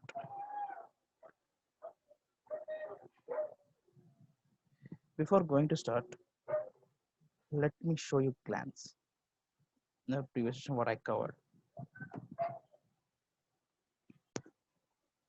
Here I'm going to connect the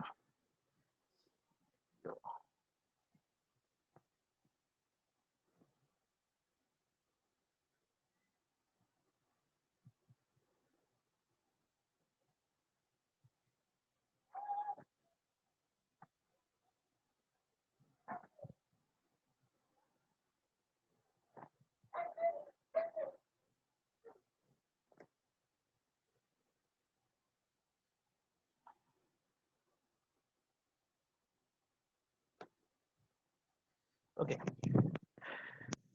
In the configuration part, I covered the topics as model and version management, storage and time bucket profile, MPOS. These three topics I covered in the configuration part. Let me go glance before going to start the creation of a planning area. Why? Because why I'm covering previous sessions are these are all are interlinked. To start the planning area, we should have some idea about this previous model and version management, storage bucket profile, and MPOS. Why? Because these all are things are going to use in the planning area creation. Let me go fastly. There's two ways to go to access that model version management. One is through the path, another is through the T code. This is the T code //SAP PMVM. We have SAP recommended standard model as 000 and standard version as 000.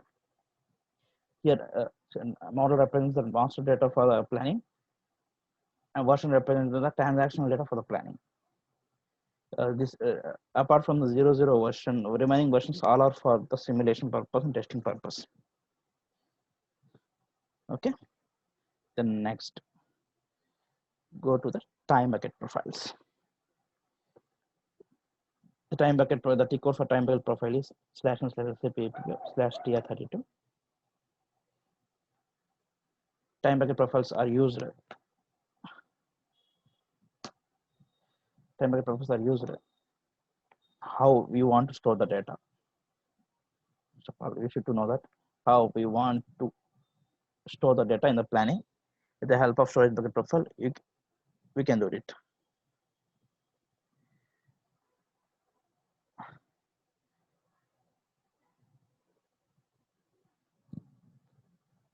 Normally we are in the API. Normally we are going to save the data in week and month.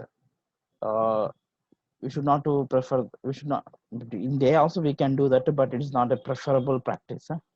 Why? Because uh, it will take more. It will occupy the space. It will occupy the memory. Due to this reason, it is not advisable to go for the day wise. It is a better option to go with the weekend and month level. Okay, this is about storage bucket profile.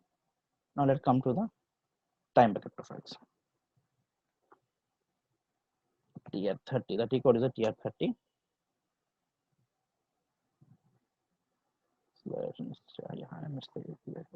Okay. Time bucket profiles are used how business want to view the data. How business want to view the data. With the help of time bucket profiles, business view the data in their perspective manner. Okay. Here we have ZAPO underscore.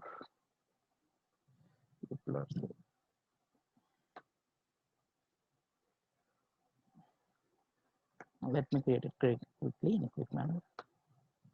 Save it.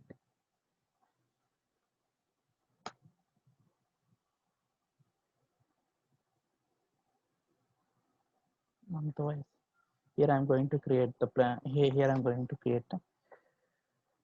the planning books in month and week level, both in month level and week level, and in both month and week. This which I already created. Just I am going to the glance overall the glance. That's all for your reference purpose only. This is how we are going to create the storage bucket and time bucket profile. Come to the MPOS to create the MPOS. The T code is //SAP APO MSTP admin. Select this planning object structure. Create a planning object structure. Just give the name like that. Yesterday we already created our own planning object structure. Just I'm going to that planning. Just I'm going to that my own created planning object structure. I created the name as ZAP underscore UPL. Okay, the planning, the master MPOS or PLOB or POS, both are same. Both this is a structure to maintain the master data. MPOS is a structure to maintain the master data. The fields, whatever the fields present in the MPOS are characteristics, and the values for the fields are nothing but the characteristics value combination or master data. These are all characteristics: brand, customer group, APO location, APO product type, sales organization. These are all characteristics which we created, which we is not a created, is a system defined characteristics we selected from the pre-defined characteristics. We can create our own characteristics also at the time of you can it will be useful in the BW side. Then next go to the navigation attributes. Navigation attributes is nothing but a subset of the particular characteristics. It will not involve in the planning. It like as a transparent for the particular characteristics. And finally, once the MPOS is created, we need to assign the product and location. We need to assign the product location for the forecast release. Why? Because whatever characteristics are available in the demand planning, finally the forecast release has to be happen at product and location level only. Okay, this is about the MPOS. Now I'm going to start about creation of a planning area. Before going to creation of planning area, let me provide details about the what is the planning area, what is the uses. A planning area, it is a structure where transactional data was maintained. It is a structure where transactional data was maintained. Here, planning is a combination of a master data and transactional data. For master data, we maintained a MPOS. To maintain the master data structure, we created the MPOS. Like in similar way, also to maintain the transactional data, we need a structure. The structure is nothing but the planning area. Okay, this is in simple term, you can say it is as a planning area is a structure for the transactional data. Okay, and planning area is a high level in APO. Okay, planning area is a high level in APO. Planning area has objects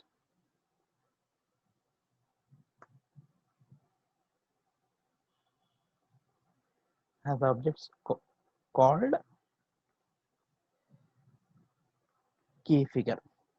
In MPOS, the objects are called the characteristics. In the planning area, the objects, what are the objects in the planning area? Those are called the key figures. And the value for the key figures are transactional data. Okay. This is about the brief thing about the planning area. Now, let me go for the configuration. How you are going to configure in the APO system.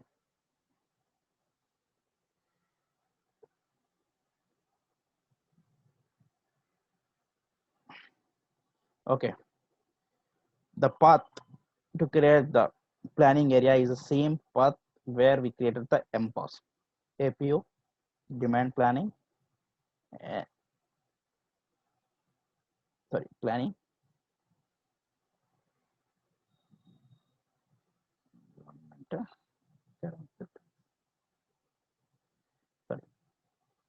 APO, demand planning, environment, and this is the path.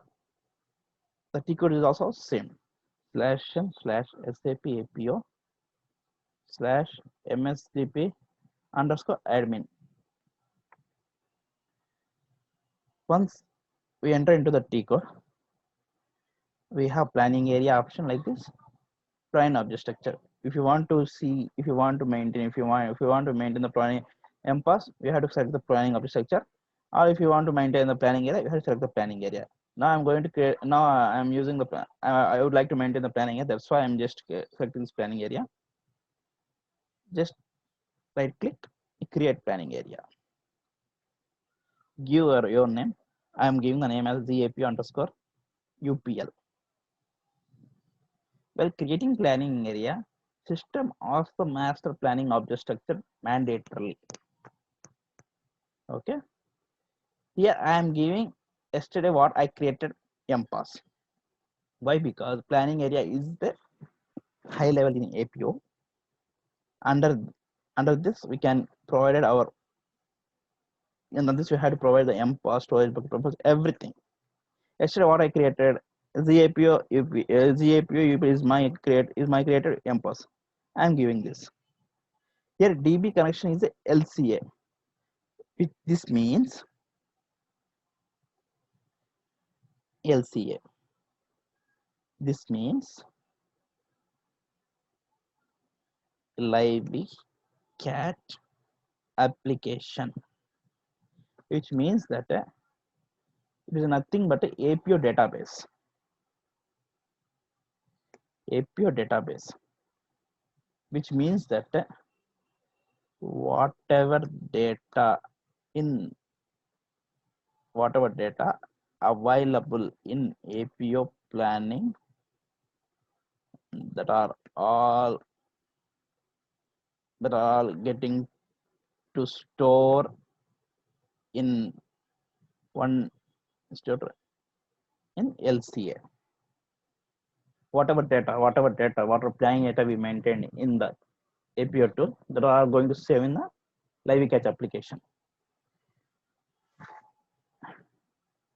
That's why the DB connection is the LCA, storage bucket profile. Here, storage bucket profile, you already created the APO underscore UPL. Is our own created planning storage bucket profile.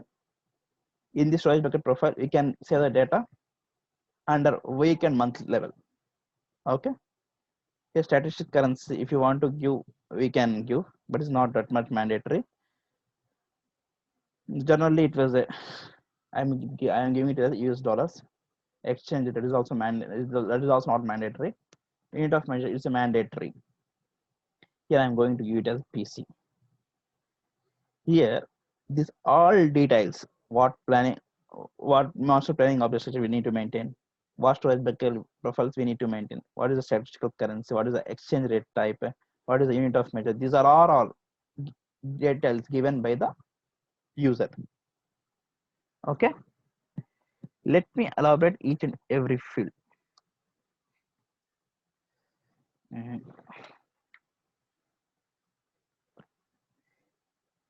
Here, unit of measure.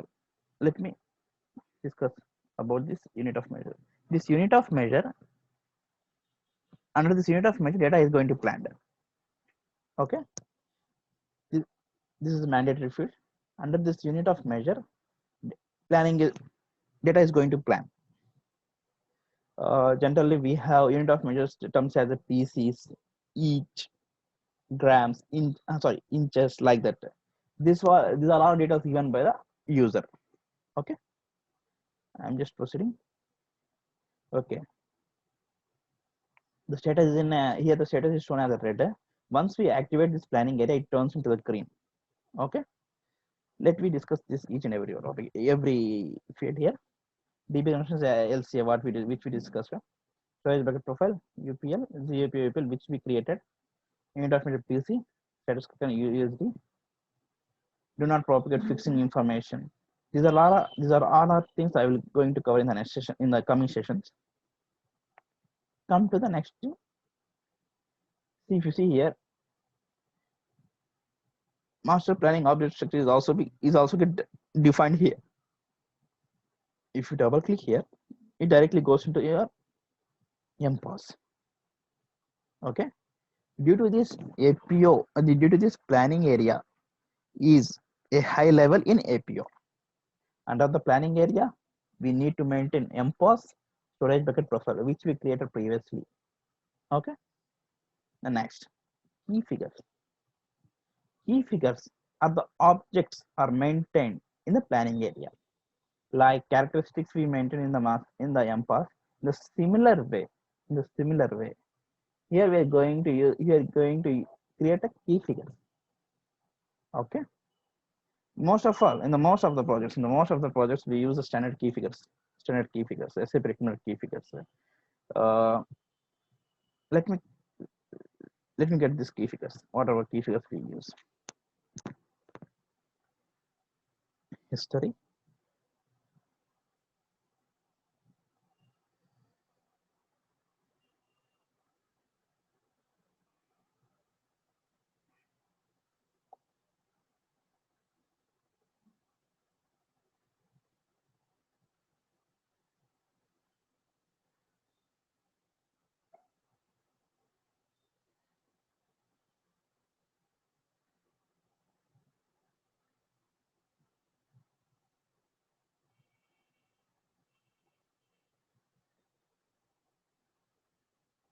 History, I don't want these things. That's why I'm just going to say history, forecast,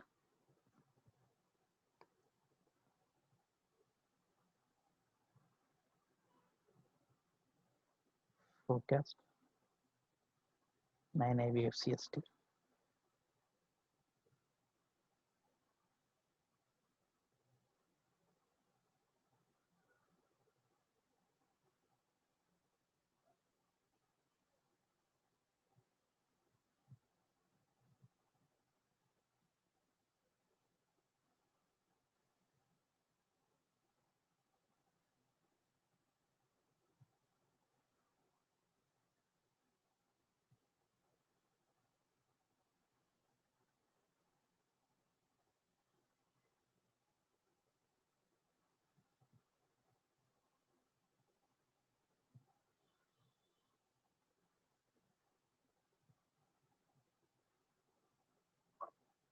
forecast.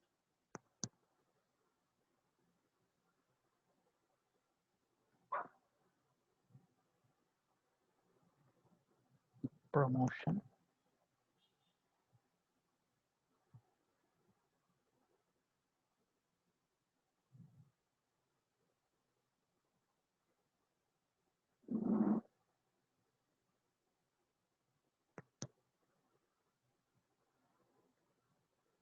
Manual correction.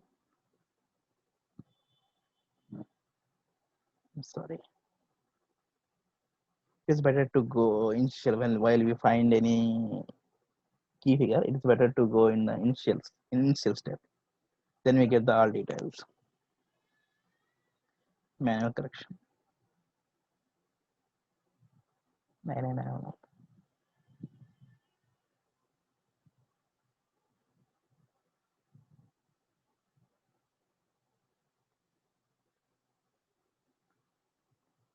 Total forecast.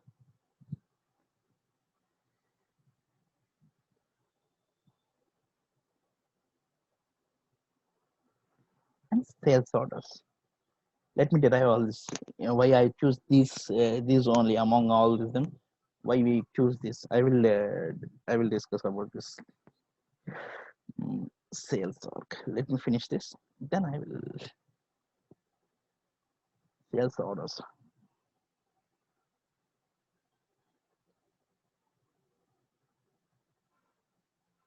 I'm sorry. Sales orders. Yeah. Sales orders.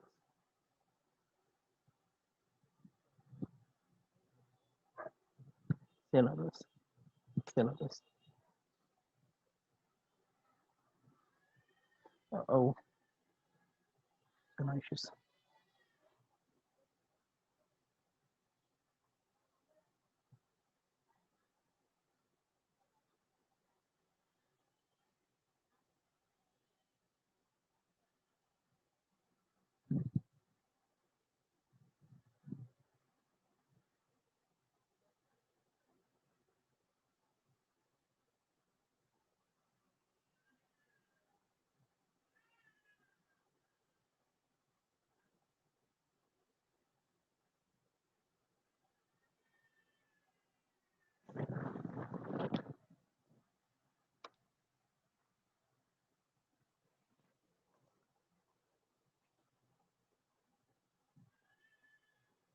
I just image. Okay. STP94.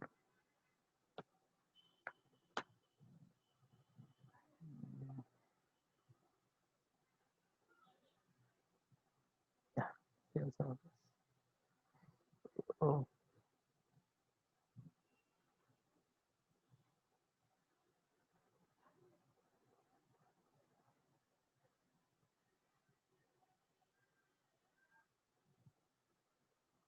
Yeah.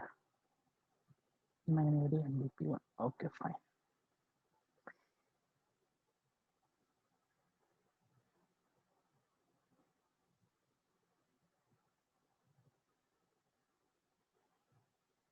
Yeah. Sales order. Yeah. Here what happened is I gave it as a sale order. So whatever name is there, whatever name it should be clearly should be labeled. Then only you get the option. Otherwise, it won't come. That's why I select it from the technical name by considering the other planning book data. Okay. Okay. Come to this. Come to your screen. Okay. Why I choose these key figures? Why I'm not choosing fixed receipt, final order items, final demands? Why I didn't choose? Let me explain. In the previous sessions, I covered the demand planning life cycle. In the demand planning life cycle, the first step is a import relevant master data and transactional data. That is historical data from ECC to APO. Second step is correction of the history data. This will be done by users.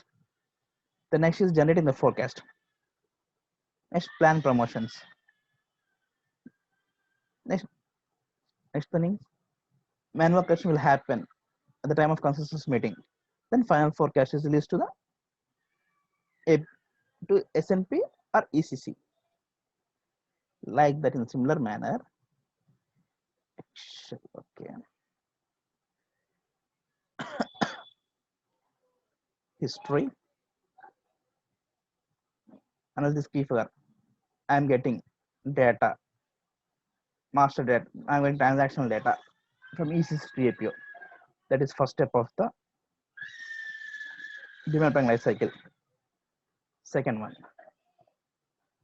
forecast. After getting history, I'm generating the forecast by using inbuilt algorithms. Third step. The next is promotion. Adding promotions. Fourth step. Next, manual corrections.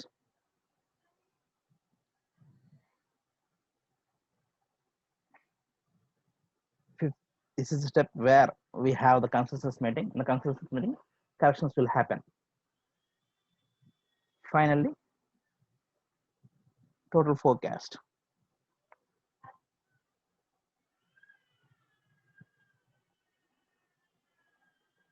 Finally, we review the total forecast. This is the character. This is the final forecast we are going to release to SNP or ECC, or transfer to ECC. And sale orders. Sales order. These key figures are perfectly suitable for our demand planning life cycle. Due to that reason, I selected these key figures only. Among the most of the key figures, I selected these key figures. Due to the reason of it will, these all key figures are applicable for the DP life cycle plan. Okay. And next, if you just go into the details, in the details, if you see here, these are all the additional fields. These are the key figures which we created. For these key figures, any additional things if you need to add, then we are going to add here. For example,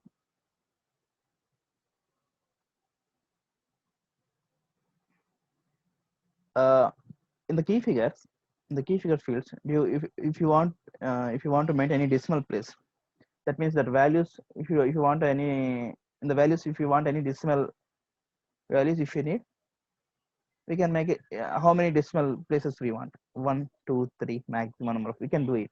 If you don't want, just put it as no decimals. This is one field. Negative values not allowed. See, if you don't like to get the negative values, you just select most of our history in the forecast. We don't want any negative values. Just select for history key figure and forecast figure.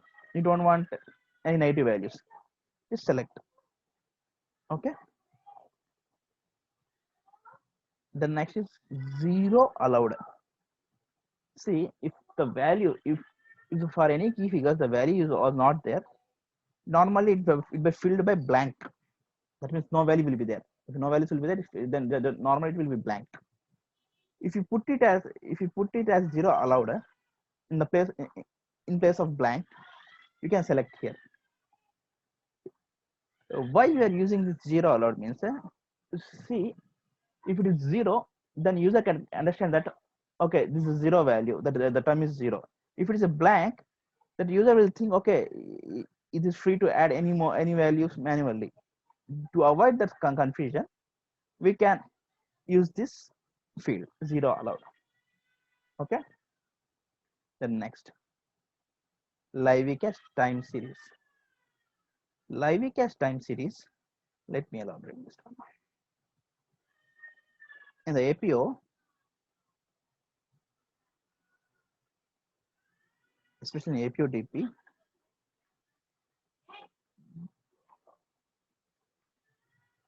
the planning data is going to save in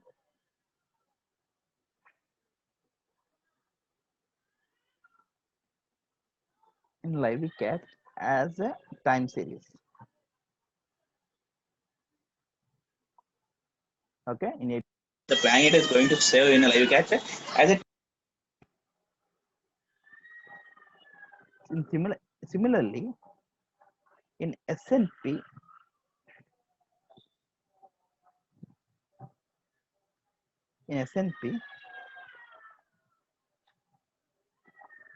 the planning data is going to save in live cache as order series. Okay, this is about the field of the data, so field of the live cache time series. Okay, next, key figure aggregation. Yeah, key figure aggregation, this is a separate topic. It's nothing but propagational factors, aggregation, disaggregation. This will take nearly 1 hour. This I will I will cover in the next session. Next session means after 2-3 sessions I am going to cover this key figure aggregation. In that I will discuss about all these fields. So what is the time based disaggregation, design key figures, time, these all things I will discuss on that session.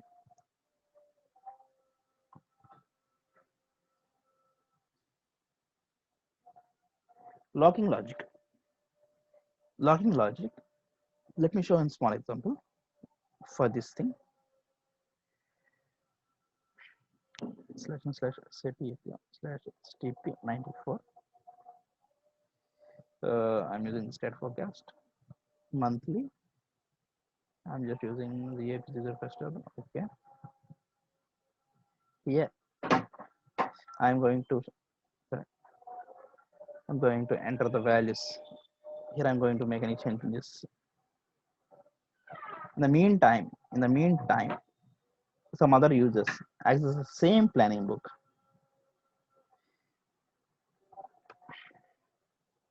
Same data, same planning book, same selection. If anybody is using that, they get a pop-up message: selection is locked by user. Yes, if users, I'm using this planning book selection ID. Due to that, I get the message with my name, with my ID. Okay. Once we can use this display mode, but it's not allowed to do the changes until and unless I come out from that.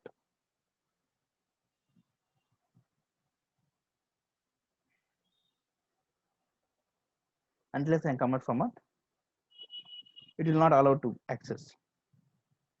This can be done with the help of this activate live cache lock.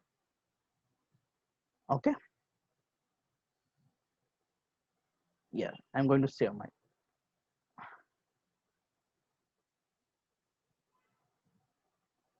Now the planning area is created. Now I am going to activate my planning area. This is my planning area. It is in the red. Red means it will not use for the functioning until it turns to green. When it turns to green, once we activate the planning area, then only it comes to green. Okay, the process. Okay, I'm going to activate my planning area. Just right click on this. To activate the planning area, here we need to select create time series object. Okay, planning area, our own planning area, planning version 000. I already discussed it in the previous session that we have standard version as 000. Most of the planning data, the all planning data has come under the standard version 000. Okay, okay. Parallel processing profile. This profile is helpful to improve the system performance. For example, if I execute this, it will take nearly 2 minutes to complete. If I maintain parallel processing profile, it will complete within 30 seconds. Which means it is used to improve the system performance. This was my this parallel processing is given by the basis team. Okay, and here time period. Typically, I would like to plan the data by considering months history, 36 months history, and 24 months, and I would like to generate 20 forecast for 24 months for the future 24 months. Here I am taking 24 months history, 24 months history instead of taking a 3 years. I'm going to take 2 years. Why? Because in most of the projects they consider the 2 years, but it is 3 years is all three. We can take 3 years also, but no issues. But 2 years is more than enough. Here I am considering the 24 months. Now the date is 21/11/2020 dot 01 dot 2017.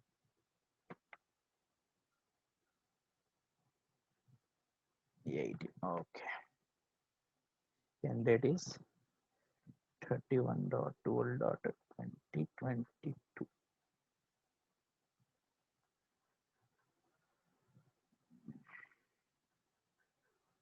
23. Okay. Execute. You can execute in the foreground or you can execute in background also. Okay. The difference between foreground and background is if you click on the execute in the foreground, we can until its completion, system is not allowed to do any work. If you execute in the foreground, if you execute in the background, system can allow you do any work without system allows you to do any work. And in the meantime, you need to monitor whether this job is completed or not. To monitor that one, there is one T code SM37. In that, we need to check that this thing I will go in. I will cover in the coming topics. First of all, here I'm going to execute in foreground. Execute. Completed. See, now it's a green. Just double click on that. Now it turns to green. Now you can use this planning area for the planning. Okay. This is about the planning area. We can, if you want to delete the planning area, that means you don't want this planning area, just right click, delete the time series of object. The planning area will get deleted. But it is not a good practice to delete the planning area. Why? Because if you delete the planning area, whatever data in the planning, it will get erased. Whatever data is there in the planning, it will get erased. We should not do this. Okay. This is my created planning area. Here I take it as start date as a 24 months and end date as 24 months. Okay. Why I taken is a 24 months and 24 months? Why I'm not? Why I would not like to? I would not like. Why I would not like take like storage bucket profile. In storage bucket profile, I take it as 5 years past, 5 years future. But here I take it as a 2 years past, 2 years future. Why? Why? Because I want planning. I want to do planning for 2 months, 2 years history, and generate the forecast for next coming 2 years. This much I want. And if I take it as 2000, if I take it as 2000, 5 years past and 5 years futures, it will occupies a memory. Okay, let me elaborate this.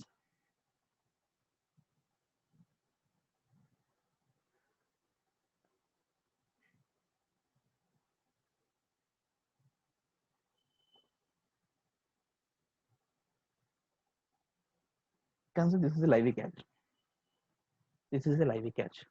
I would like to plan the data for 24 months future by considering 24 months history.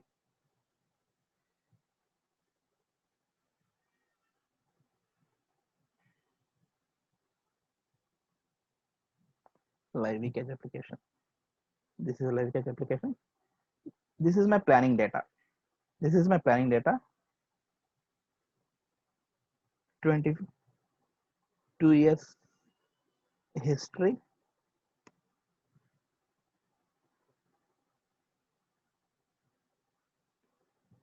2 years forecast. To do this, I need this much live catch to do this.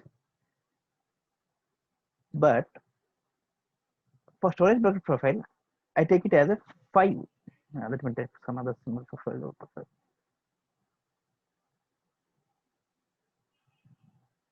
For storage bucket profile, I take it as a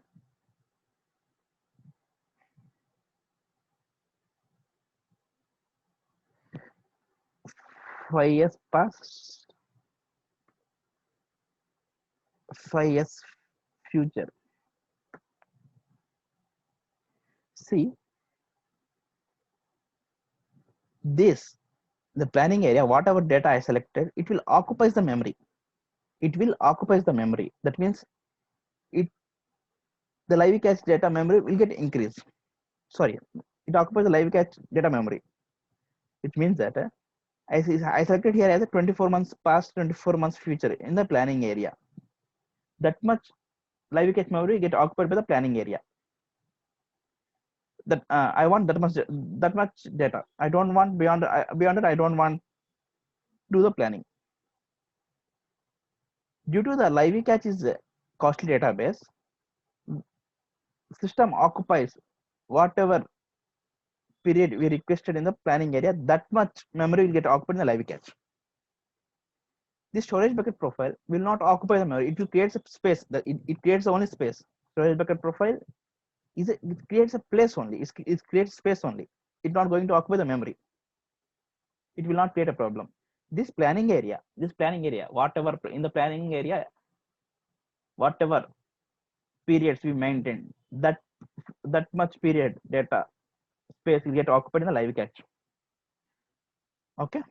Due to this reason, we are going to due to this reason, planning area is a high. Planning area is a high level in APO. Okay. Let me allow. Yeah. This is about the planning area, and this is about the planning area. And simply, let me conclude the planning. Let me conclude the planning area. What are the things that are going into the planning? Let me conclude in simple manner. Planning area is a structure where transaction was maintained.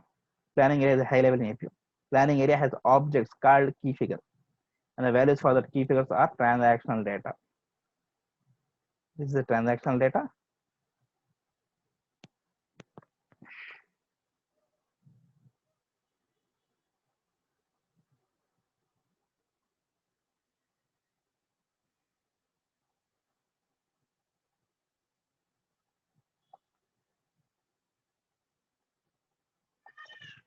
This is the transaction. Let us consider these are all the planning calendars. This is the values for the history for the first month, second month, third month. These values are transactional data or key figure values. Key figure values. Okay. Yeah. Now I'm going to. Sometimes, see, I forget one topic to discuss. Okay, let me discuss. In sometimes, live cache get down. How would you know? How would like to know live cache is down? Once the live cache get down, we get the error message while we are accessing the planning books or we are accessing the entire demand planning. We get the error message. We get the error message. With the help of that error message, we can get to know that live cache application get down. And another way how we know live cache get down. The T code to see the live cache application is LC10.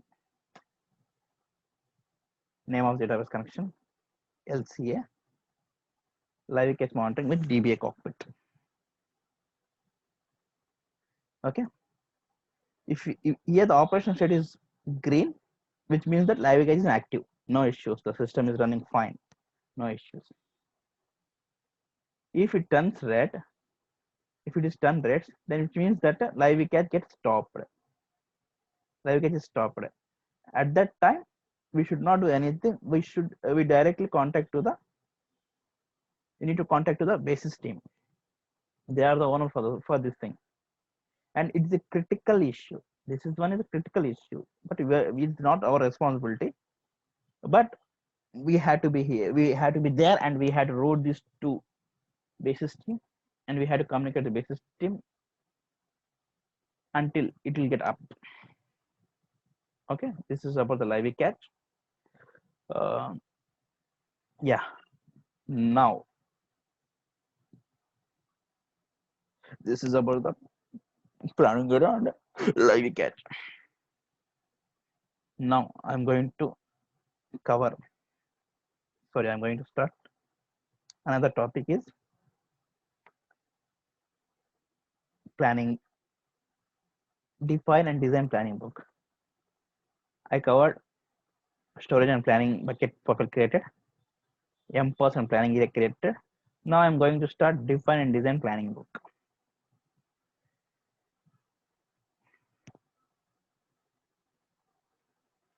Define and design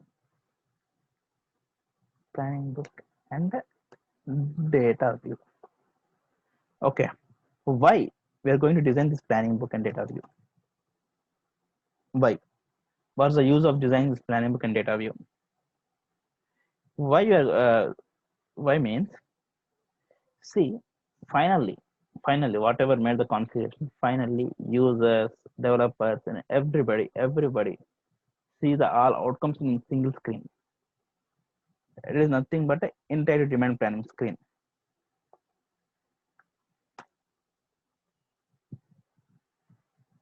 Finally, the users, developers, everybody, support members, all are view the results in the single screen. To design and maintain this screen, we need planning book, data view. Okay, to maintain this screen, we need planning book and data view. Okay, let me start.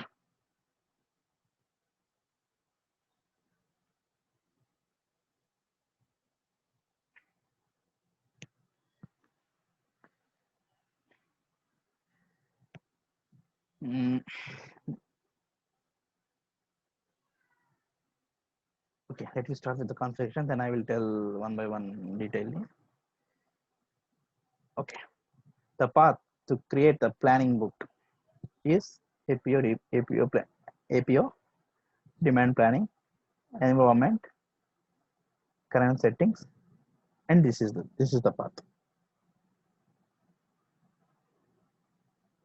Okay, the path is APO, demand planning,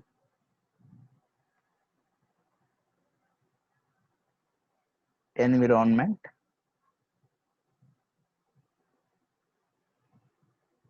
current setting / SAP APO /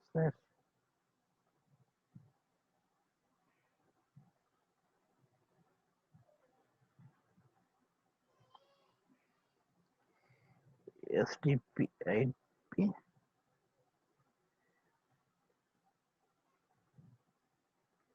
define planning book.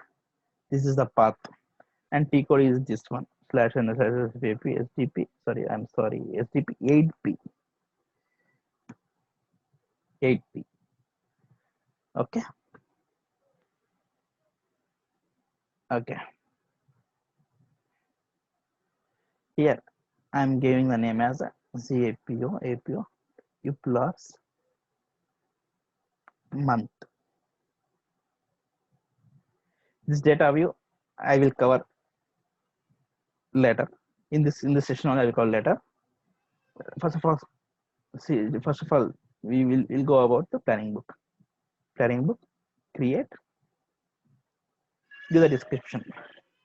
ZAPO UP UPL monthly view. Here we had to give our planning area. We had to select from the out of the option. Already we created one our own planning area, that is a ZAP underscore UPL. Just provide the planning area name. Okay.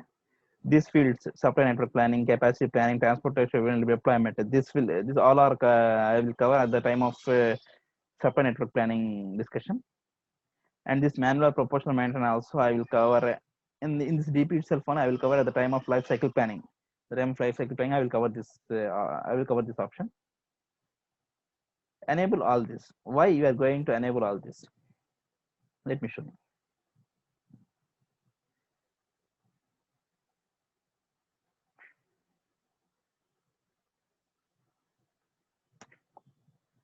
By selecting all those fields,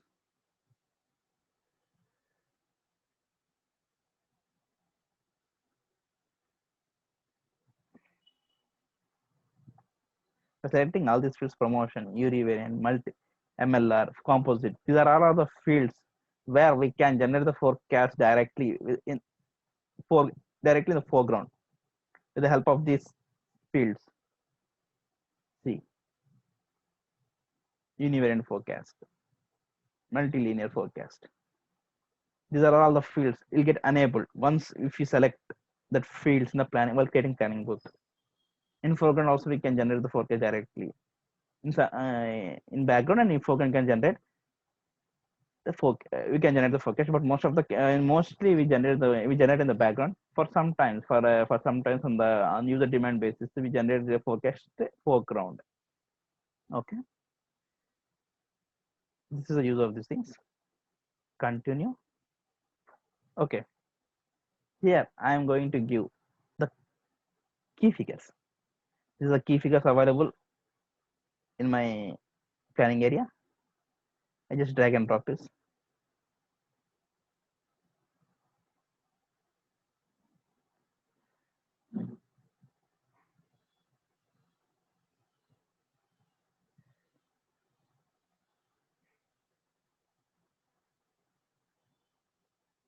Continue. These are all the characteristics. These are all the characteristics which I am going to use in my MPOS. That MPOS is assigned to my planning area, which I created planning area. Okay. Under this characteristics, planning is going to happen. Just drag and drop.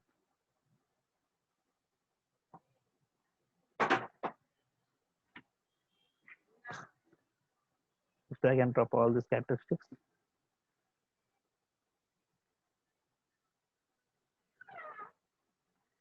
Continue. Okay. Next, here we have the option as data view. We can create a data view.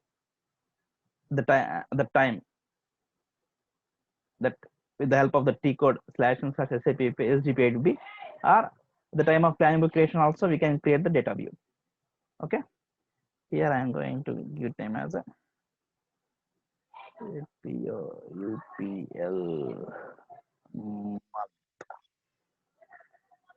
month.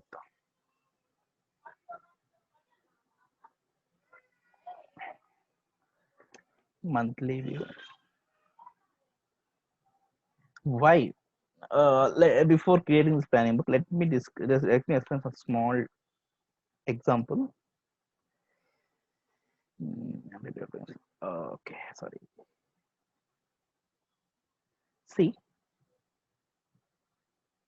this is the planning book. Under this planning books, we have these many data views. We can create we can create multiple data views under one planning book. Why we create different data views under one planning book? The reason is, for example, if business wants to view the data in monthly manner for complete for all periods, user wants to view the data in monthly. We create a data view with the monthly buckets. With the help of this, we can view the data in monthly. Some users want to view the data in week level. for 8 weeks. With the help of this weekly data view, user views the data in weekly, like that in month and year also. Due to that reason, we are going to create the data view. Simply data view in its name itself, it represents data view. How business want to view the data. If they want to view the data in a monthly, we can design it. If they want to view the data in weekly, we can do that. If they want the data in any view, we can do that with the help of creation of data views. Okay. Okay. Yeah. Here, let me see. Now I'm creating the monthly data view, which means users wants to view the data in monthly manner. Okay. To create this, I'm selecting time bucket profile, which I already created in monthly manner. I already created 3 time bucket profiles. One is monthly, weekly, and month and year. Let me show you that. //SAP/TR30. I'm sorry.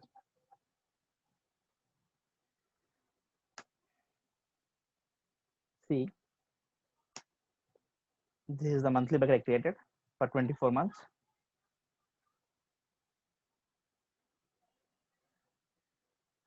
In the future, I'm assigning this my 24 months monthly buckets in the future.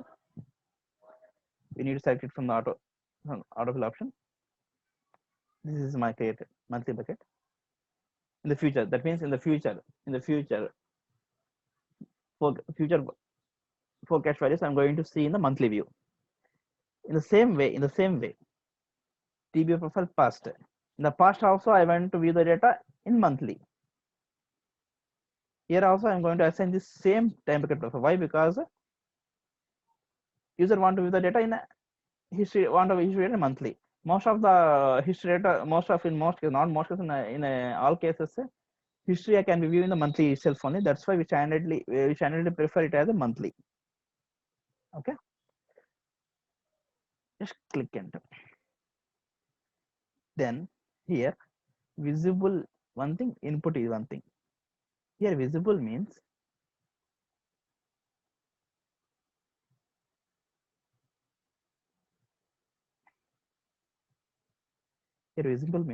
if you see here,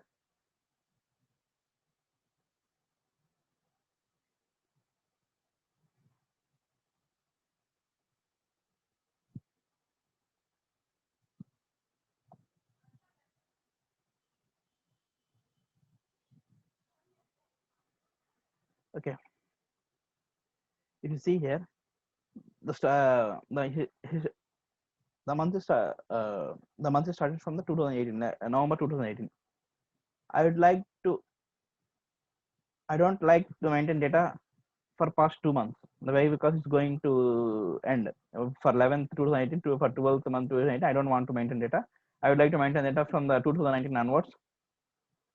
To restrict that, we can put visible here from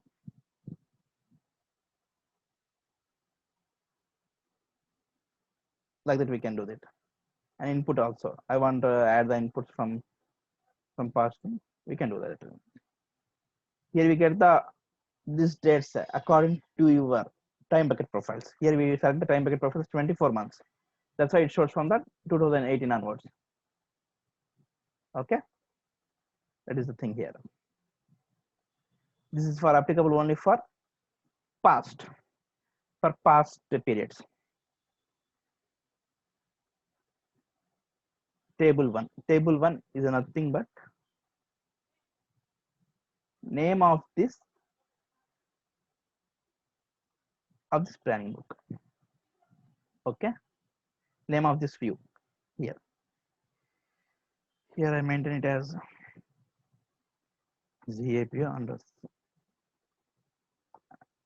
underscore UPL underscore monthly view. Okay. This table 2, this table 2 is going to use in at the time of SNP. The time of SNP, I will show you about the use of this table 2. Now I am not using this table 2. Okay. Unit column. Unit column means here.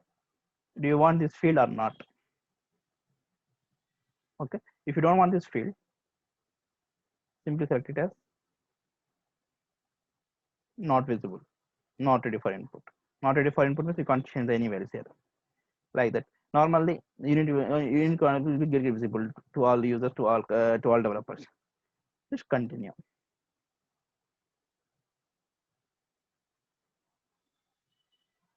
Under this data view, I'm selecting all key figures.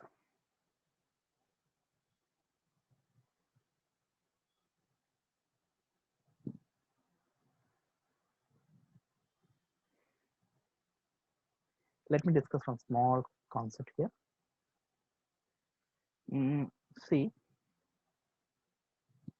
here we can maintain any number of planning books. Under planning book, you can maintain any number of data views. The best practice is not best practice. It's yes, the best practice is we can users suggested to create different planning books for different regions, which means that for forecast,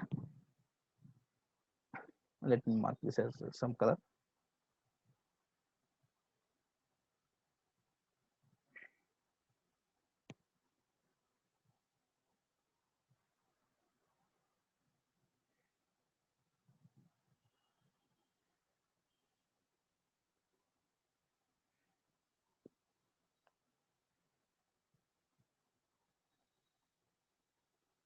Yeah, see here for in the forecasting was there, which means that I created one separate planning book for the forecast. Okay, I created separate planning book for forecast. I'm going to create a separate planning book for promotion, and I'm going to create a separate planning book for sales orders. Why I'm creating different planning books? Why I'm not putting all these things in a single planning book? Why means, see, forecast team is separate, promotion team is separate, sales order team is separate. If this forecast team will did the change in the promotion, it will get wrong. And the promotion team, if did any change in sales order, it will get wrong. To avoid this mismatch, we are creating separate planning books for forecast, for promotions and sales orders. And sales order team don't have authorizations for promotion and forecast planning books. Promotional team don't have authorizations to access the sales orders and forecast planning books. And forecast team don't have authorizations to access promotion sales orders planning books. They can view only, they have authorizations only for view the planning book. They can view data only, but they don't have authorizations to do any changes, to do anything. Okay, to avoid mismatching the data, to maintain the security data, to maintain securities properly, we are using different planning books for different fields. Okay, see, I created one planning book for forecast with the name of JDP forecast. In this forecast, I need only history key figure, forecast key figure is necessary for this. I don't want promotional key figure from a manual correction key figure, and total forecast is enough. This key figure is enough. I don't want this manual corrections and the promotion key figures. Why? Because it's not necessary for me. This key figure is not necessary for the forecast team. Like that way itself only, we created the separate planning books. Under the planning books, whatever the necessary key figures we are going to assign here. Okay.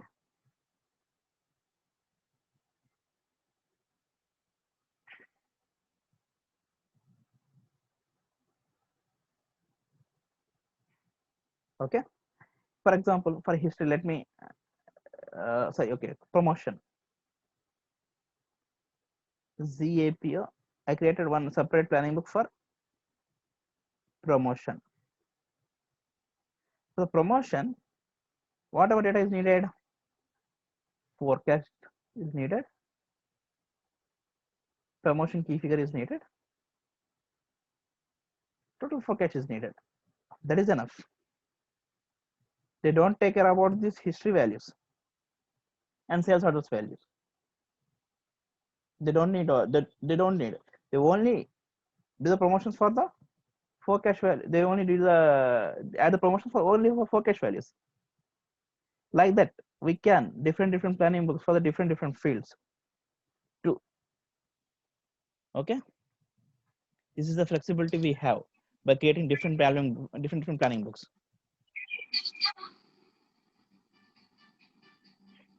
I already created planning book. Another planning book, I already created a monthly view. Now I am going to create weekly data view. Under one planning book, we can create multiple data views. Okay. To create the process to create the data views, just select the data view of field option in the same T code //SAP APO /SDP8B. Give the name of the planning book. Just check the radio button of data view. DPL underscore. I already created the monthly data view. Now I'm going to create the weekly data view. Create. Key figures also all are same key figures, key figure attributes. This key figure attributes, I will discuss it later once the completion of data view. I will discuss about it. I directly went to the data view. Just provide the description of the data view. Weekly view. Here, I want to view the data for future only. Normally, weekly views will happen. Weekly views. Users wants to view the data weekly for the forecast values only. They don't want the view the data for the history data. That's why here I'm selecting only for the future. I'm here selecting my time bucket profile, which I created in weekly buckets. This is my created time bucket profile in weekly buckets.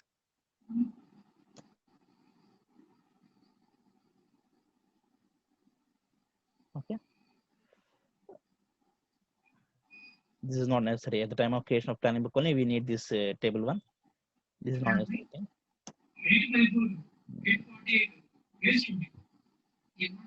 Continue. In this planning, I'm just drag drop all these key figures.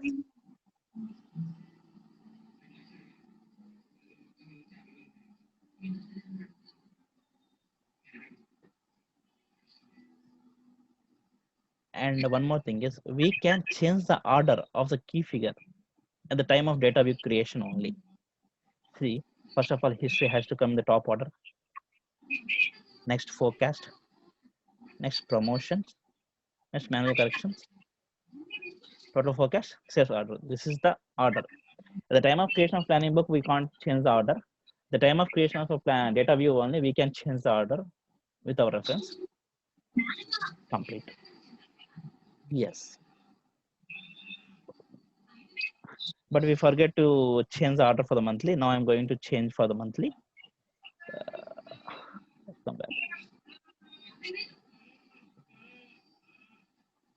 No issues.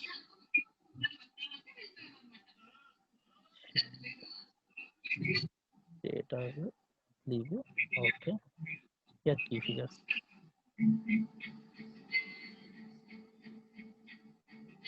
The forecast, promotion, total forecast, complete. Yes. The similar way, I'm going to create one more planning data view for month and year under the same planning book. Create data view. Just provide the description.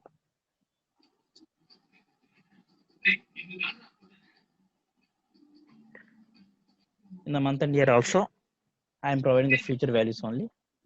I don't like to give the for the history data. I would like to see only the future forecast generated data only.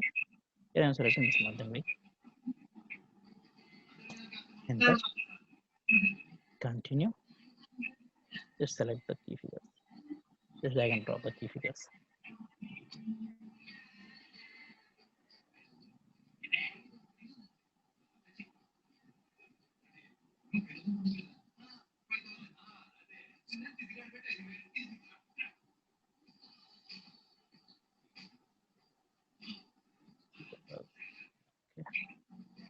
Yes. Now the planning and data view completion is completed. Now we want now just go to the now we are going to view the how our planning book get designed. Okay. Just go to the T code.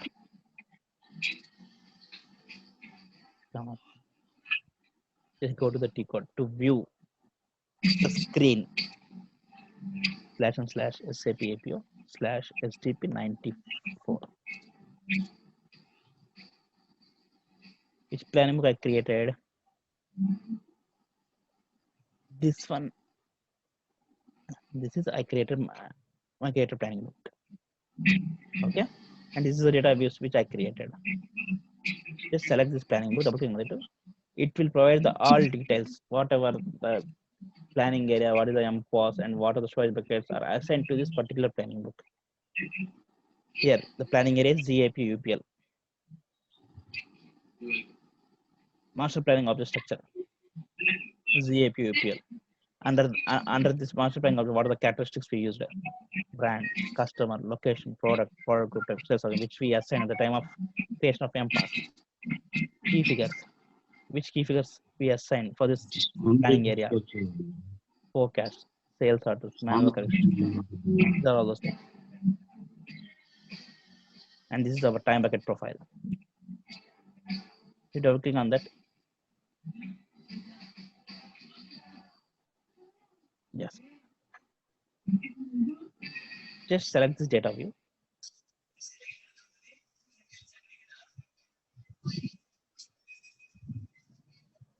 See, this is our created. See, monthly view. Name is there for monthly buckets. And this is our key figures which we created for under our planning area. Okay. For monthly view, we select both history and forecast should be visible. Have to be visible in a monthly buckets. This is the future data. If you scroll right, left, these are all the past data, history data. Like similarly in weekly. Weekly, we select only the future data. That means you want to see only forecast data only. You don't want to see the history data. This is the 8 weeks data, 8 weeks bucket.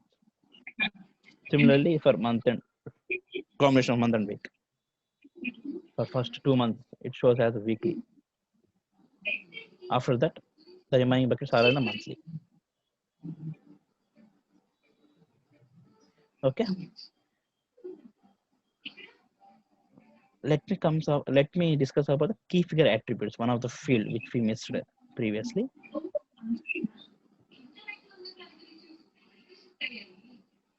Just go to Windows keyboard. /ms SDP8P.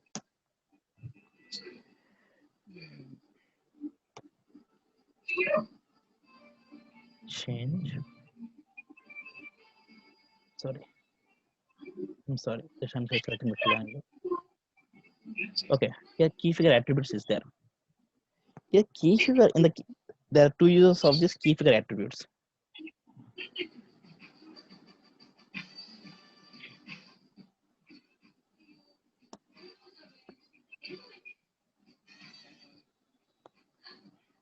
They are, we can change the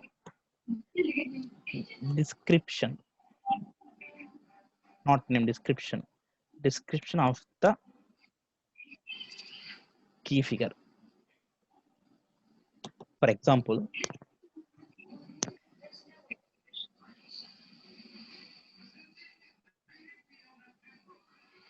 For example, here user don't want to see the name as a promotion one. They want some other name that they would like to see this name as ZAPO underscore prom. For that,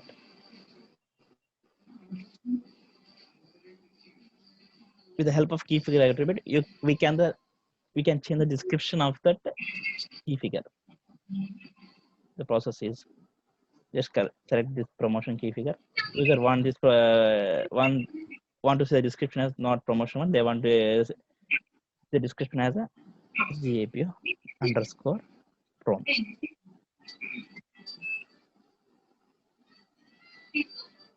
Save. Sorry, select this field. Save. Continue. Complete. Yes. For monthly view, I did the changes. Let me check in the screen whether it get changed or not. There is no option here to refresh. We should have to come out from the inter-domain console and you had to log. You had to access the T code again. CPPS HTTP94.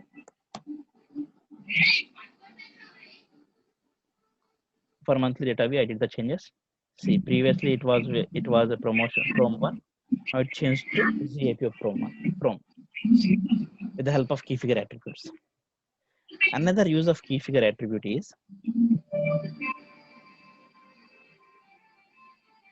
we can create dummy key figure, which means that, for example,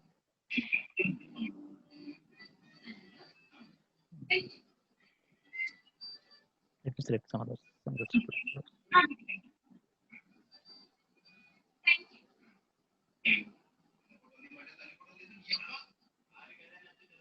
For example, we have history value. We have history values as 3,000, 3,000 for past 24 months. Okay. User wants to view the history, past 1 year history in this. They don't want to scroll the taskbar from right to left. They want to see the all history values under one click and under one click only. Under one click only, they want to see the all history data. For that, we created dummy key figures, y-1, y-2, which represents past 1 year history. It getting to displayed here, and past 2 years history, and that means that 2019 data is get displayed here, and 2018 data get displayed here. Instead of you scrolling left to check the history data, by creating this dummy key figure, we can view the data under single step. This will not get to save in the database. This dummy key figure will not get to save in the database. It just acts like a mirror of the history key figure. That's all. It will not go. It occupies a dynamic database. It will not store in the standard database. Once we exit from the screen, the values, whatever values are there, it will get. Let me show one thing to you. Copy history. Okay. See, if you see here,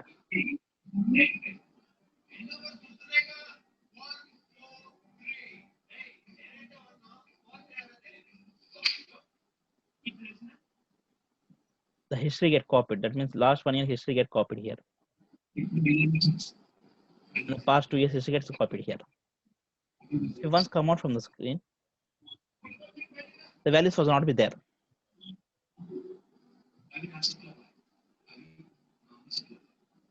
Values was not be there. It will get evacuated. It means that it acts like as a mirror image for the history key figure value. It will not go into show in. It will not go to stay in the data. It will not. This key figures data will not go to show in the database. In the standard term, we can name it as a auxiliary key figure.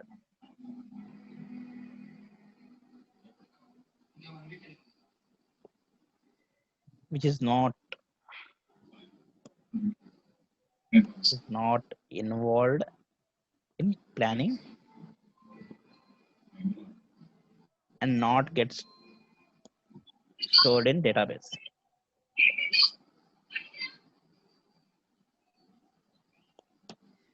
It acts like mirror information for the key figure. Okay, how to create this auxiliary key figure?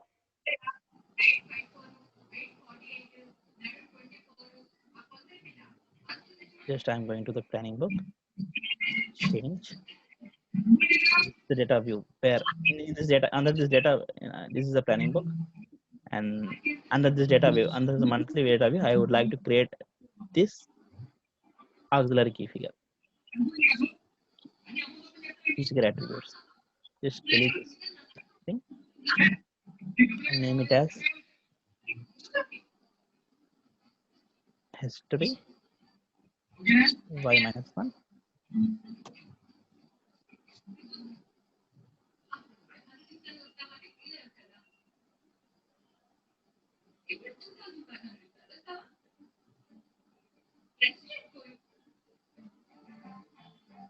Sorry, past 1 year history,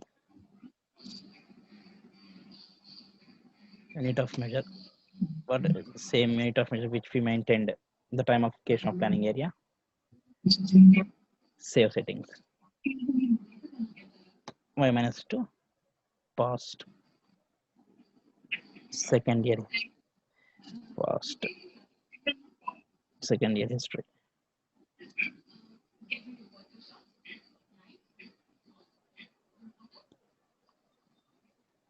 PC, save settings.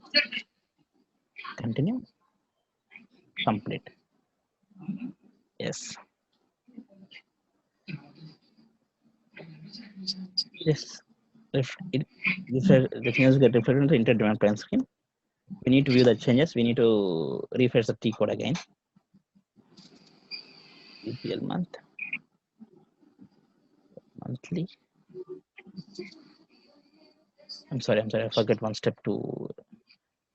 I forget to assign into this thing. Sorry. Something. Change. I created the other key figures. I forget to assign that key figure. Yeah, I forget to assign that. y-1, y-2. I want to this. Yeah. y-1, y-2. Here's how the top I want. Yeah, complete. Yes.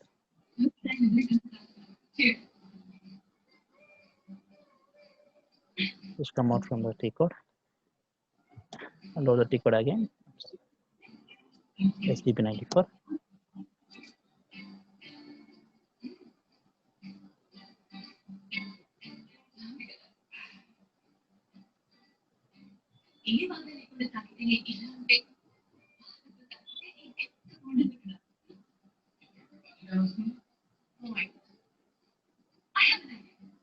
Yeah.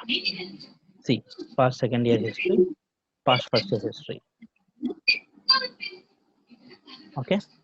But we don't want to see this name field. If you want to change the name field, just change key figure attributes. History y-1. Take it like this one. Save settings and history y-2. Select this one. Save settings.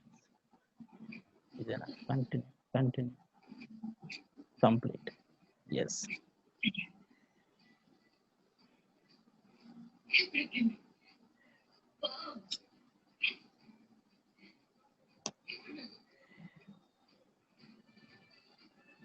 See, the values got changed here.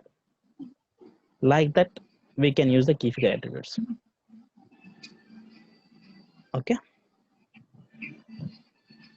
This is about the planning book and data view. Let me give some brief points about the planning book and data view.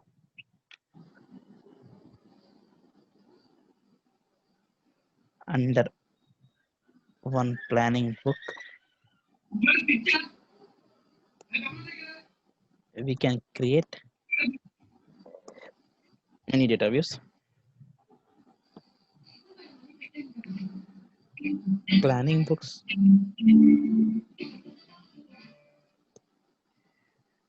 different planning books are created for the same planning area for the purpose of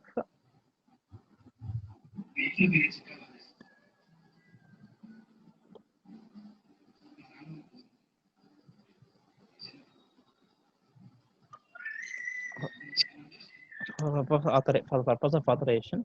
We are creating different planning books under the same planning area. Sorry.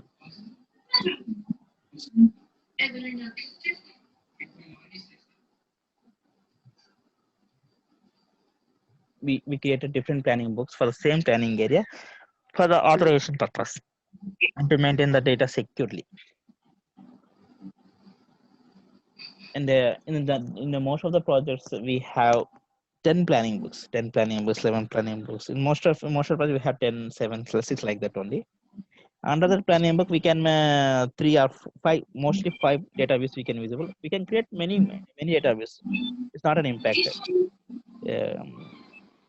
But it's normally business view the data in weekly and monthly and in the combination of month and week only. Like that we have to be design the planning book. And then next, let me give a glance about the overall which we covered till now in the configuration path. First of all, we created the model version. Model represents the master data, version represents the transactional data. SAP recommended standard model as 000, standard version is 000. Apart from the 000, whatever versions are present, those are all used for the simulation and testing purpose. Next, time bucket profiles and storage bucket profiles. Time bucket profiles and storage bucket profiles. Time bucket profiles are used to see how we want to store the data for the planning. Normally, we store the data for the planning in month and week level only. Time bucket profiles. By the help time bucket profiles are used how business wants view data. Generally, business wants view data in monthly, weekly, and combination of month and week. Next, MPOS and planning area. MPOS is structure to maintain the master data. The fields, what are the fields in the MPOS are characteristics, and the values for the characteristics are CVC, characteristic value combination, or master data. The master data for the demand planning is the CVC. Without master data, we can't do the planning. And come to planning area. Planning area is structured to maintain the transactional data. The fields in the planning area are key figure. The values for that key figure fields are transactional data. In the API demand planning, the planning will happen with the combination of transactional data and master data. Then next, designing of the planning book and data view. Designing of the planning book. Why you go to design to planning book and data view is to maintain, to design entire demand planning screen. We need to create a planning book and data view. In the while creating, we can under one planning book we can create multiple data views, and we can create different planning books for the authorization purpose, which means that sales to maintain sales team to maintain sales we have separate planning book. To maintain forecast data we have separate planning book, and to maintain promotions we have separate planning books. These three planning books are not in these three planning books consume the same area, even the consume same area, but each planning book don't have authorizations for the remaining two other planning books. It means that the user sales team can access the planning books for sales orders only, sales order planning book only. For example, I already provided example for this. This is example. Forecast team can access the planning book. Promotion and sales order. Sorry, forecast team are not allowed to access the promotion and sales order planning book. In similar way, promotion team are not allowed to access the forecast and sales order planning book. They can view the planning book, but they're not allowed to do any changes. This is the use of the planning book. Finally, we created. Finally, we get a layout for demand planning. You get the layout with the help of planning, with the help of creation of planning book and data view.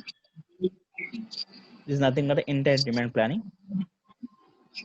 Most of all users and developers will view this screen only finally to view the results in everything.